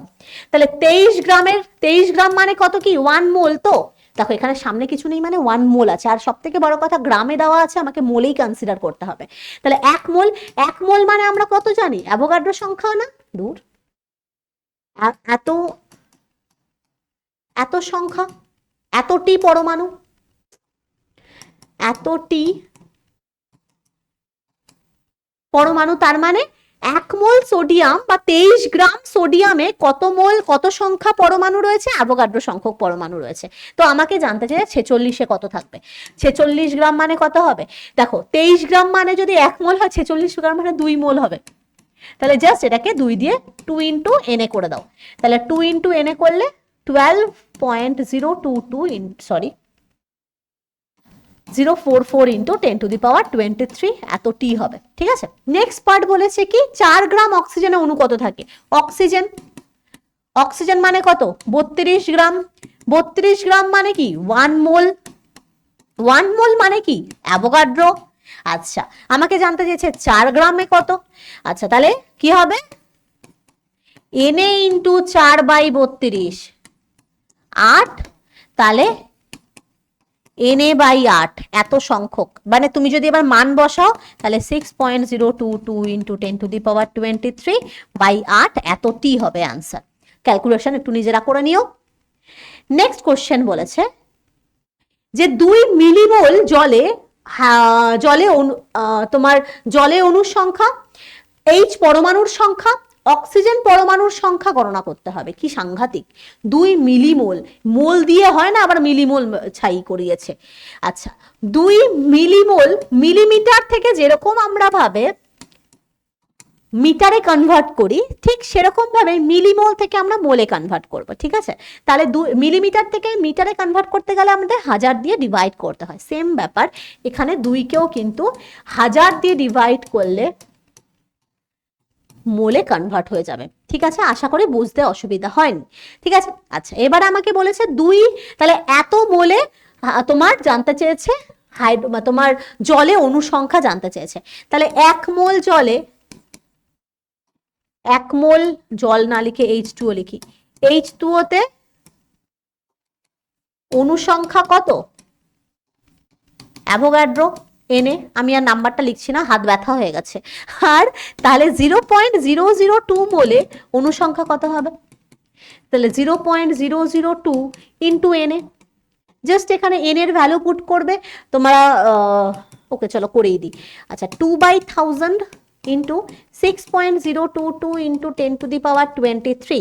দেখো এখানে 1000 এর সাথে এখানে 3টে থেকে কেটে গেলে আমাদের 10 টু দি পাওয়ার 20 হয়ে যায়, মানে 23-এর থেকে 3টে শূন্য বাদ দিলে তোমার হয়ে যায় কত, 20 হয়ে যাবে। তাহলে 2 এর সাথে এটা মাল্টিপ্লাই হবে, 12 ইন্টু 044 ইন্টু 10 টু দি পাওয়ার 20 এতটা। তাহলে জলে অণুর সংখ্যা কত হয়ে যাচ্ছে, এতগুলো। এত মিলিমোল জলে কতগুলো অণু থাকে, এতগুলো অণু থাকে। ঠিক আছে, এবার জানতে চাইছে হাইড্রোজেন পরমাণুর সংখ্যা কত। এটা কিন্তু খুব ইম্পর্টেন্ট। দেখো এই 1 মোলের মধ্যে কতগুলো হাইড্রোজেন পরমাণু রয়েছে, 2টো হাইড্রোজেন পরমাণু রয়েছে, রাইট। তাহলে এত মোলের যদি মানে 0.20 মানে 2 মিলিমোল জলে যদি এতগুলো অণু থাকে, আর একটা জলে যদি 2টো হাইড্রোজেন পরমাণু থাকে, তাহলে এই এত মিলিমোলে কতগুলো হাইড্রোজেন পরমাণু থাকবে, এটার সাথে জাস্ট একটা মাল্টিপ্লাই 2 হয়ে যাবে। কারণ আবার বলছি যে 1 মোল হাইড্রোজেনে মানে 1 মোল জলে কটা হাইড্রোজেন আছে, 2টো হাইড্রোজেন। লিখে দিই যে 1 মোল H2O তে 2টি হাইড্রোজেন ও 1টি অক্সিজেন পরমাণু থাকে, তাই ক্লিয়ার। এবারে এই এত মোলের কত সংখ্যা রয়েছে, কতগুলো পরমাণু প্রেজেন্ট রয়েছে, এতগুলো পরমাণু প্রেজেন্ট রয়েছে। তাহলে দুটো দুটো যদি হাইড্রোজেন প্রেজেন্ট থাকে তাহলে তার সেই ওই এত মিলিমোলে কতগুলো হাইড্রোজেন পরমাণু প্রেজেন্ট থাকবে। মানে এই 2 মিলিমোল বা 0.02 মিলিমোল জলে যদি জলের পরমাণুর সংখ্যা যদি এত হয়, পুরো জলের যতগুলো পরমাণু রয়েছে সেটা হচ্ছে এই নাম্বারটা। ওই জলের মধ্যে আবার মানে হাইড্রোজেন কত পরিমাণ রয়েছে, দুটো করে এক্সট্রা, মানে দুটো করে পরমাণু রয়েছে হাইড্রোজেন। তাহলে আমাকে জানতে চেয়েছে যে এত মিলিমোলে কতগুলো হাইড্রোজেন পরমাণু প্রেজেন্ট থাকবে। তাহলে হাইড্রোজেন পরমাণু থাকবে কততে, 2 মিলিমোলে। 2 মিলিমোলে হাইড্রোজেন পরমাণু থাকবে কত, এই যে 12.044 ইন্টু 10⁻20 ইন্টু 2, কারণ দুটো হাইড্রোজেন প্রেজেন্ট রয়েছে। আর 2 মিলিমোলে অক্সিজেন পরমাণু থাকবে, অক্সিজেন কটা রয়েছে, একটাই। অক্সিজেন পরমাণুর সংখ্যা কত হবে, 1 ইন্টু 12.044 ইন্টু 10⁻20। তো যেটা হবে এটা তো 12.044 ইন্টু 10⁻20 থাকবে। আর এটা জাস্ট কিন্তু একটু 2 দিয়ে মাল্টিপ্লাই হয়ে গিয়ে হবে হচ্ছে তোমার কোথায় গেল, হ্যাঁ 24.088 ইন্টু 10⁻20। তাহলে হাইড্রোজেন পরমাণুর সংখ্যাটা হচ্ছে 2 ইন্টু এইটা, আর অক্সিজেন পরমাণু যেহেতু জলের মধ্যে একটাই অক্সিজেন পরমাণু থাকে তাহলে 1 ইন্টু এটা। ঠিক আছে, নেক্সট কি বলেছে, একটি যৌগে এত সংখ্যক অণুর ভর এত হলে যৌগটির মোলার ভর নির্ণয় করো। আচ্ছা, মোলার ভর মানে 1 মোলের ভর। আচ্ছা, 1 মোলে কত সংখ্যক অণু থাকে, অ্যাভোগাড্রো সংখ্যক অণু থাকে। তাহলে আমি আগে লিখি 3.011 ইন্টু 10⁻22 সংখ্যক অণুর ভর 0.85 গ্রাম। তাহলে 1 মোলার ভর মানে হচ্ছে 1 মোলের ভর। আবার 1 মোলে কতগুলো অণু থাকে, 1 মোলে অণু থাকে 6.022 ইন্টু 10⁻23। তাহলে আমাকে জানতে চেয়েছে তাহলে এই এতটার ভর কত হবে, এটাই হবে মোলার ভর। এতগুলোর ভর হচ্ছে এত, আমাকে মোলার ভর জানতে চেয়েছে, তাহলে এতগুলোর ভর কত হবে সেটাই জানতে হবে। তাহলে আমি এবার সিম্পল ঐকিক নিয়ম করব, 0.85, এতগুলো পয়েন্ট হয়ে গেছে যে আর কি বলবো, কোনটা আসল পয়েন্ট আর কোনটা নকল পয়েন্ট বোঝা যাচ্ছে না। 0.85 ডিভাইডেড বাই 3.011 ইন্টু 10⁻23।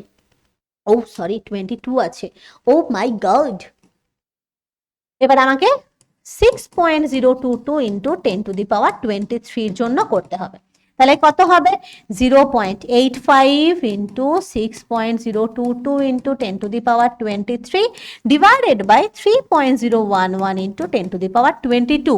আচ্ছা, এটাকে এটা দিয়ে কাটলে 2 হয়, আর এটাকে এটা দিয়ে কাটলে 10 ওপরে পড়ে থাকে, মানে 0.85 ইন্টু 10 ইন্টু 2 মানে হচ্ছে কত হয় রে বাবা, দেখে নি ভাই, 0.85 ইন্টু 2 ইন্টু 10 মানে হচ্ছে 17 গ্রাম। 17 গ্রাম। তোমাকে যদি এই কোশ্চেনটা এখানেই শেষ না হয় আরেকটা পার্ট দেয়, বলবে যে এই যে 17 গ্রাম কার মোলার ভর, কোন গ্যাস, এটা কোন গ্যাস, কোশ্চেনটা আরো বাড়িয়ে দিল। কোন গ্যাস বলো তো, 17 গ্রাম হচ্ছে অ্যামোনিয়া গ্যাসের ভর। একটু আগে করলাম না, এই 17 গ্রাম মোলার ভর কোন গ্যাসের, অ্যামোনিয়া গ্যাসের। মনে ইয়াদ রাখনা পড়েগা, ঠিক আছে, মনে রাখতে হবে। সবই তো আমি ভুলে যাই ম্যাম, মনে রাখবো ক্যাসে, কি করে মনে রাখবো গো, আমি তো সবই ভুলে যাই, আমার তো ব্রেন কাজ করে না, আমি তো গজনির বাবা, আই মিন আমির খানের গজনির বাবা। আচ্ছা চলো, যে কোনটির ক্ষেত্রে অণুর সংখ্যা সর্বাধিক হবে, কি সর্বনাশ, এটা করে করে দেখতে হবে, কি বলবো আর কি বলবো, কি কোশ্চেন এনেছি, করে করে আমাকে সবকটা দেখতে হবে। 1 গ্রাম অক্সিজেন আমাকে জানতে বলেছে কোন ক্ষেত্রে অণুর সংখ্যা সর্বাধিক, ABCD অপশন মেরেছে। আচ্ছা, 1 গ্রাম অক্সিজেন, তো ঠিক আছে চলো করেছে যখন করি। অক্সিজেন মানে কত বলতো, 2 ইন্টু 16 মানে 32 গ্রাম। আচ্ছা, 32 গ্রাম অক্সিজেন মানে কত, অ্যাভোগাড্রো সংখ্যক এতটি অণু, তাই না? কারণ 1 মোল তো, এই 32 গ্রাম মানে 1 মোল, বোঝে এখনো জানা, মানে এখনো কি কনফিউশন রয়েছে? 32 গ্রাম অক্সিজেন মানে 1 মোল, কারণ কি এর সামনে কটা আছে? 1, একটা আছে। আচ্ছা, তাহলে 32 গ্রাম মানে যদি এত সংখ্যক অণু হয়, আমাকে জানতে চেয়েছে 1 গ্রাম মানে কত, তাহলে অ্যাভোগাড্রো বাই 32 এতটি। ভালো কথা। তাহলে এবার এটার জন্য করব ফ্লুরিন। ফ্লুরিনের কত হয়? 19, 19 ইন্টু 2 মানে হচ্ছে 38। ও, অন্য কালি দিয়ে করি, নাহলে আবার এ বোঝা যাবে না, সব সব মিলে খিচুড়ি হয়ে যায়গা। খিচুড়ি খেতে কার কার ভাল লাগে? আমার ভাল লাগে, কিন্তু খিচুড়ি খেলে খুব অম্বল হয়ে যায়, গ্যাসের প্রবলেম হয়ে যায়, গ্যাসের প্রবলেম। আচ্ছা চলো, কি সব বলছি আমি, ক্লাস করাচ্ছি না, কেন গল্প করতে এসেছি। আচ্ছা, 38 গ্রাম। সো 2 ইন্টু 19, ফ্লুরিনের হচ্ছে 19 হয়, তাহলে 38 গ্রাম মানে হচ্ছে 1 মোল, 1 মোল, যেটা মানে হচ্ছে অ্যাভোগাড্রো সংখ্যা। আচ্ছা, তাহলে আমাকে জানতে হচ্ছে 1 গ্রাম ফ্লুরিন মানে কত? 1 গ্রাম মানে কত হবে? Na বাই সোডিয়াম বলছি, হ্যাঁ Na বাই 38। আচ্ছা, এটার ক্ষেত্রে বা নাইট্রোজেনের ক্ষেত্রে দেখি। নাইট্রোজেনের ক্ষেত্রে আমি হলুদ কালি দিয়ে করবো, হলুদ। আচ্ছা, নাইট্রোজেন মানে কত? 2 ইন্টু 14 মানে হচ্ছে 28। 28 গ্রাম মানেই হচ্ছে, 28 গ্রাম মানেই হচ্ছে অ্যাভোগাড্রো সংখ্যক অণু প্রেজেন্ট আছে। তাহলে 1 গ্রামে কত থাকবে? Na বাই 28, এত সংখ্যক অণু থাকবে। এবার হাইড্রোজেন আছে, হাইড্রোজেনকে আমি সবুজ কালি দিয়ে করবো, সবুজ, গাছের পাতা সবুজ, সবুজ সবুজ সবুজ, 1 ইন্টু 2, 2 গ্রাম। আচ্ছা, 2 গ্রাম হচ্ছে হাইড্রোজেন মানে হচ্ছে কত? অ্যাভোগাড্রো সংখ্যা। তাহলে 1 গ্রাম হাইড্রোজেন মানে অ্যাভোগাড্রো বাই 2। এবার বলো, এটা বড়, এটা বড়, এটা বড়, এটা বড়, না এটা বড়? কোনটা বড়? অফকোর্স ডিনোমিনেটর পার্টে, মানে হরের পার্টে যেটা বড় হয়, যদি সংখ্যাটা বড় থাকে তাহলে সংখ্যাটা ছোট হয়ে যায় আলটিমেটলি, স্বাভাবিকভাবে না? যদি কোনো কিছুকে বড় সংখ্যা দিয়ে ভাগ করা হয় তাহলে আলটিমেটলি ভাগফলটা কি হয়? ছোট হয়ে যায়। তো এখানে দেখো, সব থেকে ছোট ভাগফল, মানে ছোট যেটা হবে সেটা হচ্ছে সব থেকে কম পরিমাণ অণু হচ্ছে এখানে হবে, কারণ এখানে নিচে সব থেকে বড় সংখ্যা আছে। তাহলে সব থেকে বেশি পরিমাণ অণু সব থেকে নিচে যেটা কম রয়েছে, তার মানে এইটায়। তাহলে হাইড্রোজেনের আনসারটা হচ্ছে সব থেকে বেশি পরিমাণ অণু, সর্বাধিক অণু প্রেজেন্ট এখানে, সর্বাধিক অণু প্রেজেন্ট আছে। ঠিক আছে, ক্যালকুলেশন ছাড়াই আমি কত সুন্দর করে দিলাম। চলো নেক্সট। হাম তো वैसे है भैया, हमारा दिमाग खराब है। কোনটিতে পরমাণুর সংখ্যা সব থেকে বেশি? একই প্রসেস, আমি আর পড়বো না। এটা এইচডব্লিউ। হোমওয়ার্ক কেউ কি তো করে না? করে করে আমাকে একটু দয়া করিয়া কমেন্টে জানাইবেন যে কে কে সঠিক অ্যান্সার করলেন। আচ্ছা চলো, অ্যাভোগাড্রো সংখ্যার মান প্রথম নির্ণয় করে কে? এ তো অ্যাভোগাড্রো নামেই আছে যখন, তাহলে আবার দেখার কি দরকার? কি বলেছে নেক্সট? বলেছে 2 মোল অ্যামোনিয়ার ভর কত হবে? এই বাবা, এ তো সহজ। অ্যামোনিয়া NH3 মানে কি? 14 প্লাস 3 ইন্টু 1 মানে হচ্ছে 17, 17 গ্রাম মানে কি? 1 মোল। তাহলে 2 মোল মানে কত হবে? 17 ইন্টু 2 মানে 34 গ্রাম। ওরে বাবারে, এই গ্রামের তো জি যা লিখেছি, জি দেখে ভয় পেয়ে যাবে। আচ্ছা, কোনটা হবে? 34 গ্রাম, অপশন নাম্বার সি। নেক্সট কি বলেছে? এসটিপিতে 11 পয়েন্ট, এগুলো তোমাদের যদি লাইভ হতো তাহলে আমি এগুলো দিয়ে পোল করাতে পারতাম। ঠিক আছে, লাইভ হয়নি ক্লাস 9-এ, তোমরা যখন ক্লাস 10-এ উঠবে না তখন দেখবে ভোরে ভোরে লাইভ পাবে। আচ্ছা, 11.2 লিটার গ্যাসের ভর এত হলে এর সংকেত কত হবে? এই কোশ্চেনটা তো আচ্ছা কোশ্চেন আইয়ে। আচ্ছা, 11.2 লিটার গ্যাসের ভর আমাকে 16 গ্রাম বলে দিয়েছে, কিন্তু কথা হচ্ছে 16 গ্রামটা তো 11.2 লিটারের। আমরা সংকেত কখন বার করতে পারি? যখন তার মোলার ভর জানা থাকে। মোলার ভর যদি জানা থাকে তাহলে সেখান থেকে আমরা সংকেত ইজিলি বার করতে পারবো, তাই না? তা আমাকে প্রথমে মোলার ভরটা বার করতে হবে, মানে 1 মোলের ভর কত হবে? 1 মোলের ভর কত সেটা আমাকে প্রথমে জানতে হবে। আবার 1 মোল মানে হচ্ছে 22.4 লিটারে ভর কত সেটা জানতে হবে। তো এখানে আমাকে বলেছে যে 11.2 লিটারের ভর 16 গ্রাম, তাহলে 22.4 লিটারের ভর কত হবে? সিম্পল, 16 ইন্টু 22.4 বা 11.2 মানে হচ্ছে 2 মানে হচ্ছে 32 গ্রাম। তার মানে 32 গ্রাম হচ্ছে তার মোলার ভর, কারণ 11.2 লিটার মানেই হচ্ছে 1 মোল গ্যাসের আয়তন, মানেই হচ্ছে 32টা হচ্ছে তার মোলার ভর। এবার দেখবো অপশানে কোনটার ক্ষেত্রে 32 মেলে। আচ্ছা, হাইড্রোজেনের ক্ষেত্রে 2 ইন্টু 1 মানে 2 হলো না, মোলার ভর মিললো না, হবে না। নাইট্রোজেনের ক্ষেত্রে 2 ইন্টু 14 মানে 28, মিলল না, 32 হলো না। Methane 12 plus 4 into 1 that is 16 গ্রাম, মিলল না। অক্সিজেন 2 ইন্টু 16 32, মিলে গেল। তাহলে সংকেত কি হবে? তা এই 11.2 লিটার গ্যাসের ভর যদি 16 গ্রাম হয় তাহলে সেটা কোন গ্যাস? সেটা হচ্ছে অক্সিজেন গ্যাস। ঠিক আছে, ऐसे करना है सबको। আচ্ছা, নেক্সট বলেছে যে এসটিপিতে 11.2 লিটার অ্যামোনিয়া গ্যাসে অণু সংখ্যা এবং মোট পরমাণু সংখ্যা নির্ণয় করতে হবে। আর দেখি কটা অঙ্ক আছে, আর বেশি অঙ্ক নেই। কিছু কিছু তোমাদের আমি HW দেব, তো চাপ নেই। চলো এই আরে, আচ্ছা অ্যামোনিয়া দ্যাট ইজ NH3। আচ্ছা NH3 মানে 11.2 লিটারে বলা আছে, অণু সংখ্যা তো আমি জানতে হবে, বার করতে হবে। তো আমরা 22.4 লিটার NH3 এর অণু সংখ্যা, 22.4 লিটার মানে অণু 1 মোল, তাই তো? অণু সংখ্যা কত হয়? Na মানে হচ্ছে অ্যাভোগাড্রো সংখ্যা। তাহলে 11.2 লিটারে কত সংখ্যক অণু প্রেজেন্ট আছে? এটা কি আর করে দেখাতে হবে? এ তো বহুতই সহজ। 6.022 into 10 to the power 23 into 11.2 by 22.4, এ কাটলে হয় 2, তাহলে 3.011 ইন্টু 10 টু দি পাওয়ার 23, এতটি অণু প্রেজেন্ট আছে 11.2 লিটার অ্যামোনিয়া গ্যাসে। ঠিক আছে, এর পরের পার্ট কি বলেছে? মোট পরমাণুর সংখ্যা জানতে চেয়েছে। এবার দেখো NH3 তে কটা পরমাণু আছে রে? NH3 একটা নাইট্রোজেন প্লাস 3টি হাইড্রোজেন পরমাণু, মানে 4টে পরমাণু দিয়ে তৈরি হয়েছে। তাহলে 11.2 লিটারে কত পরমাণু থাকবে? জাস্ট ওই যে নাম্বারটা 3.011 into 10 to the power 23 into 4, যতগুলো পরমাণু থাকবে একটা NH3 মধ্যে যদি 4টে পরমাণু থাকে, তাহলে টোটাল এই 11.2 লিটার NH3 তে যদি এত সংখ্যক পরমাণু প্রেজেন্ট থাকে, তাহলে আরো মানে একটা NH3 পরমাণুর সংখ্যা কত হবে? তাহলে এটা ইন্টু 4 করতে হবে।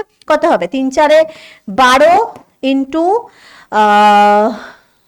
044 ইন্টু 10 টু দি পাওয়ার 23, এতটি। ক্লিয়ার? ওকে, না ক্লিয়ার হলে কমেন্টে বলবে, আমি করে দেবো। আচ্ছা, নেক্সট বলেছে 9 গ্রাম জলে অণুর সংখ্যা n হলে 44 গ্রাম কার্বন ডাই অক্সাইডে অণুর সংখ্যা কত হবে? 9 গ্রাম জল মানে 18 গ্রাম। তো বলেছে 9 গ্রাম জলে, এই 18 গ্রাম মানে কিন্তু 1 মোল, অণুর সংখ্যা কত? n সংখ্যা। তাহলে 18 গ্রাম জলে অণুর সংখ্যা কত হবে বলো তো? n into 18 by n into 18 by 9, মানে হচ্ছে উল্টো করলাম, সরি হ্যাঁ ঠিকই তো করেছি। 9 গ্রাম জলে অনুসংখ্যা যদি n হয়, তাহলে 18 গ্রামের অনুসংখ্যা হচ্ছে n ইন্টু 18 বাই 9, মানে হচ্ছে 9 মানে হচ্ছে 2n, এত সংখ্যক। তার মানে 18 গ্রাম জলে কত সংখ্যক অণু প্রেজেন্ট আছে? 2n সংখ্যক অণু প্রেজেন্ট রয়েছে। এই 18 গ্রাম জল মানে এটা মানে তো 1 মোল, তাহলে 1 মোলে কত সংখ্যক অণু প্রেজেন্ট? 2n সংখ্যক। এখানে কিন্তু n মানে অ্যাভোগাড্রো সংখ্যক কোথাও বলেনি। এখানে 9 গ্রাম জলে অণু সংখ্যা এত, আর আমাকে জানতে চেয়েছে যে 44 গ্রাম কার্বন ডাই অক্সাইডের অণু সংখ্যা কত। দেখবে কার্বন ডাই অক্সাইড 44 মানে এই 1 মোলের জানতে চেয়েছে।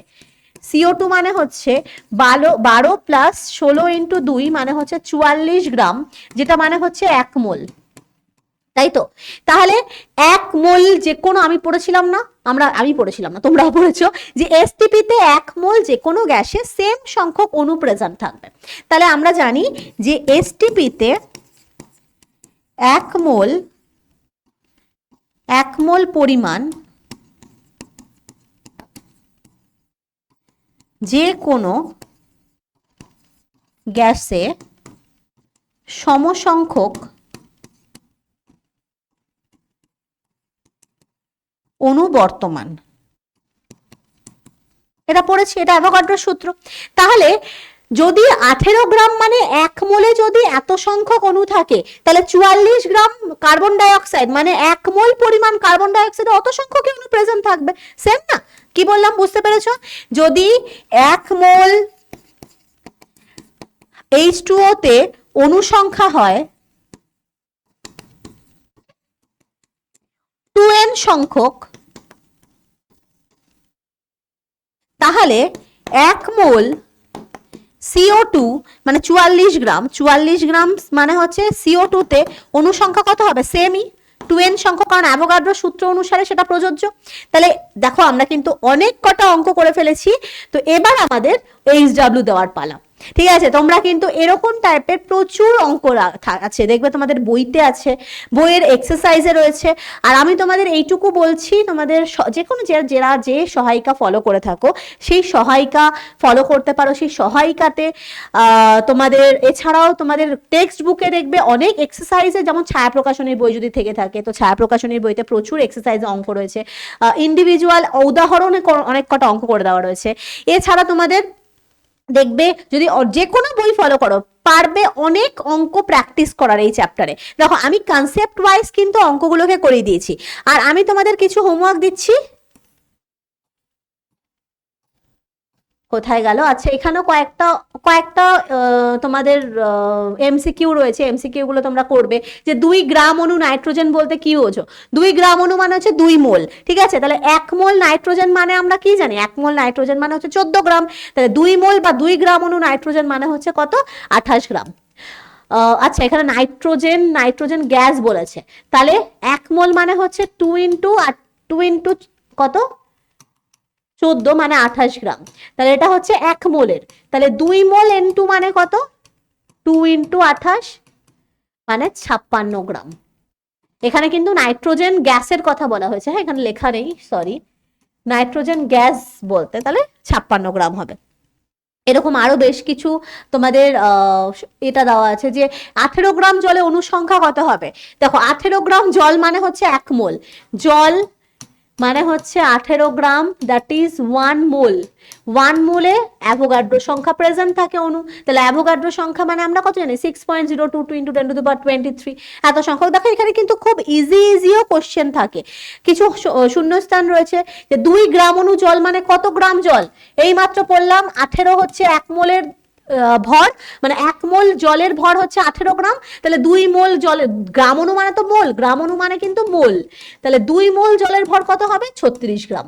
ঠিক আছে, নেক্সট আছে কি দেখো, যে এসটিপি তে 88 গ্রাম CO2 এর আয়তন কত?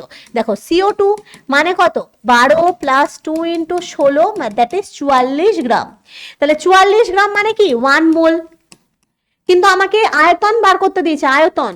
দেখো 1 মোল মানে কত জানি আমরা? আয়তন 22.4 লিটার। তাহলে আমাকে 44-এর যদি 22.4 হয় তাহলে 88-র কত হবে?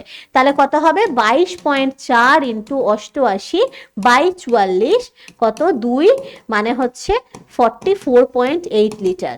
তাহলে অ্যান্সার আসবে আমার কত? 44.8 লিটার। এরকম টাইপের আরো বেশ কিছু রয়েছে, তোমাদের আমি কয়েকটা হোমওয়ার্কের জন্য এনেছি।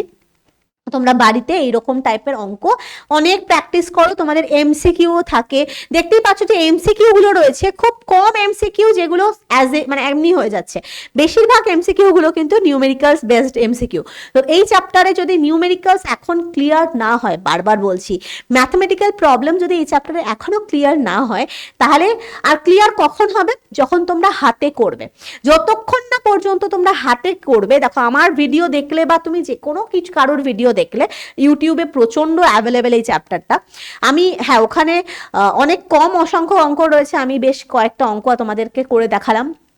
এই প্রসেসে করতে পারো, তোমাদের যেটা ভালো লাগে তোমরা সেই প্রসেসে করতে পারো, তো বাট করতে হবে হাতে। প্র্যাকটিস যদি অঙ্কটা না হয় তাহলে কিন্তু এই চ্যাপ্টারটা ঢিলা হয়ে যাবে। আর এই চ্যাপ্টারটা যদি ঢিলা হয়ে যায়, ক্লাস 10-এ রাসায়নিক গণনা চ্যাপ্টারটা পুরো একদম মার খেয়ে যাবে।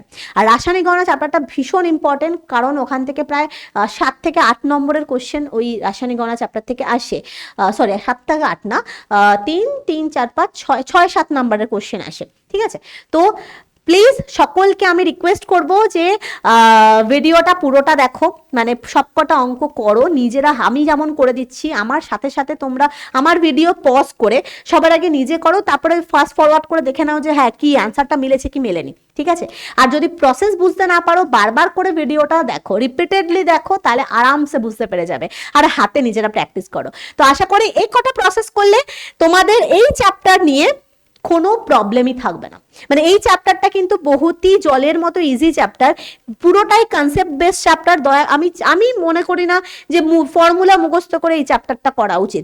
আমার মনে হয় যে ফর্মুলা মুখস্থ না করে যদি তোমরা কনসেপ্ট ভেবে, যেরকম ভাবে আমি ঐকিক নিয়ম প্রসেসে করালাম, তো সেইভাবে যদি তোমরা অঙ্কটা করো অনেক বেশি ইজি হয়ে যাবে, ঠিক আছে? তো একটুকুই তোমাদের ছিল আজকের জন্য।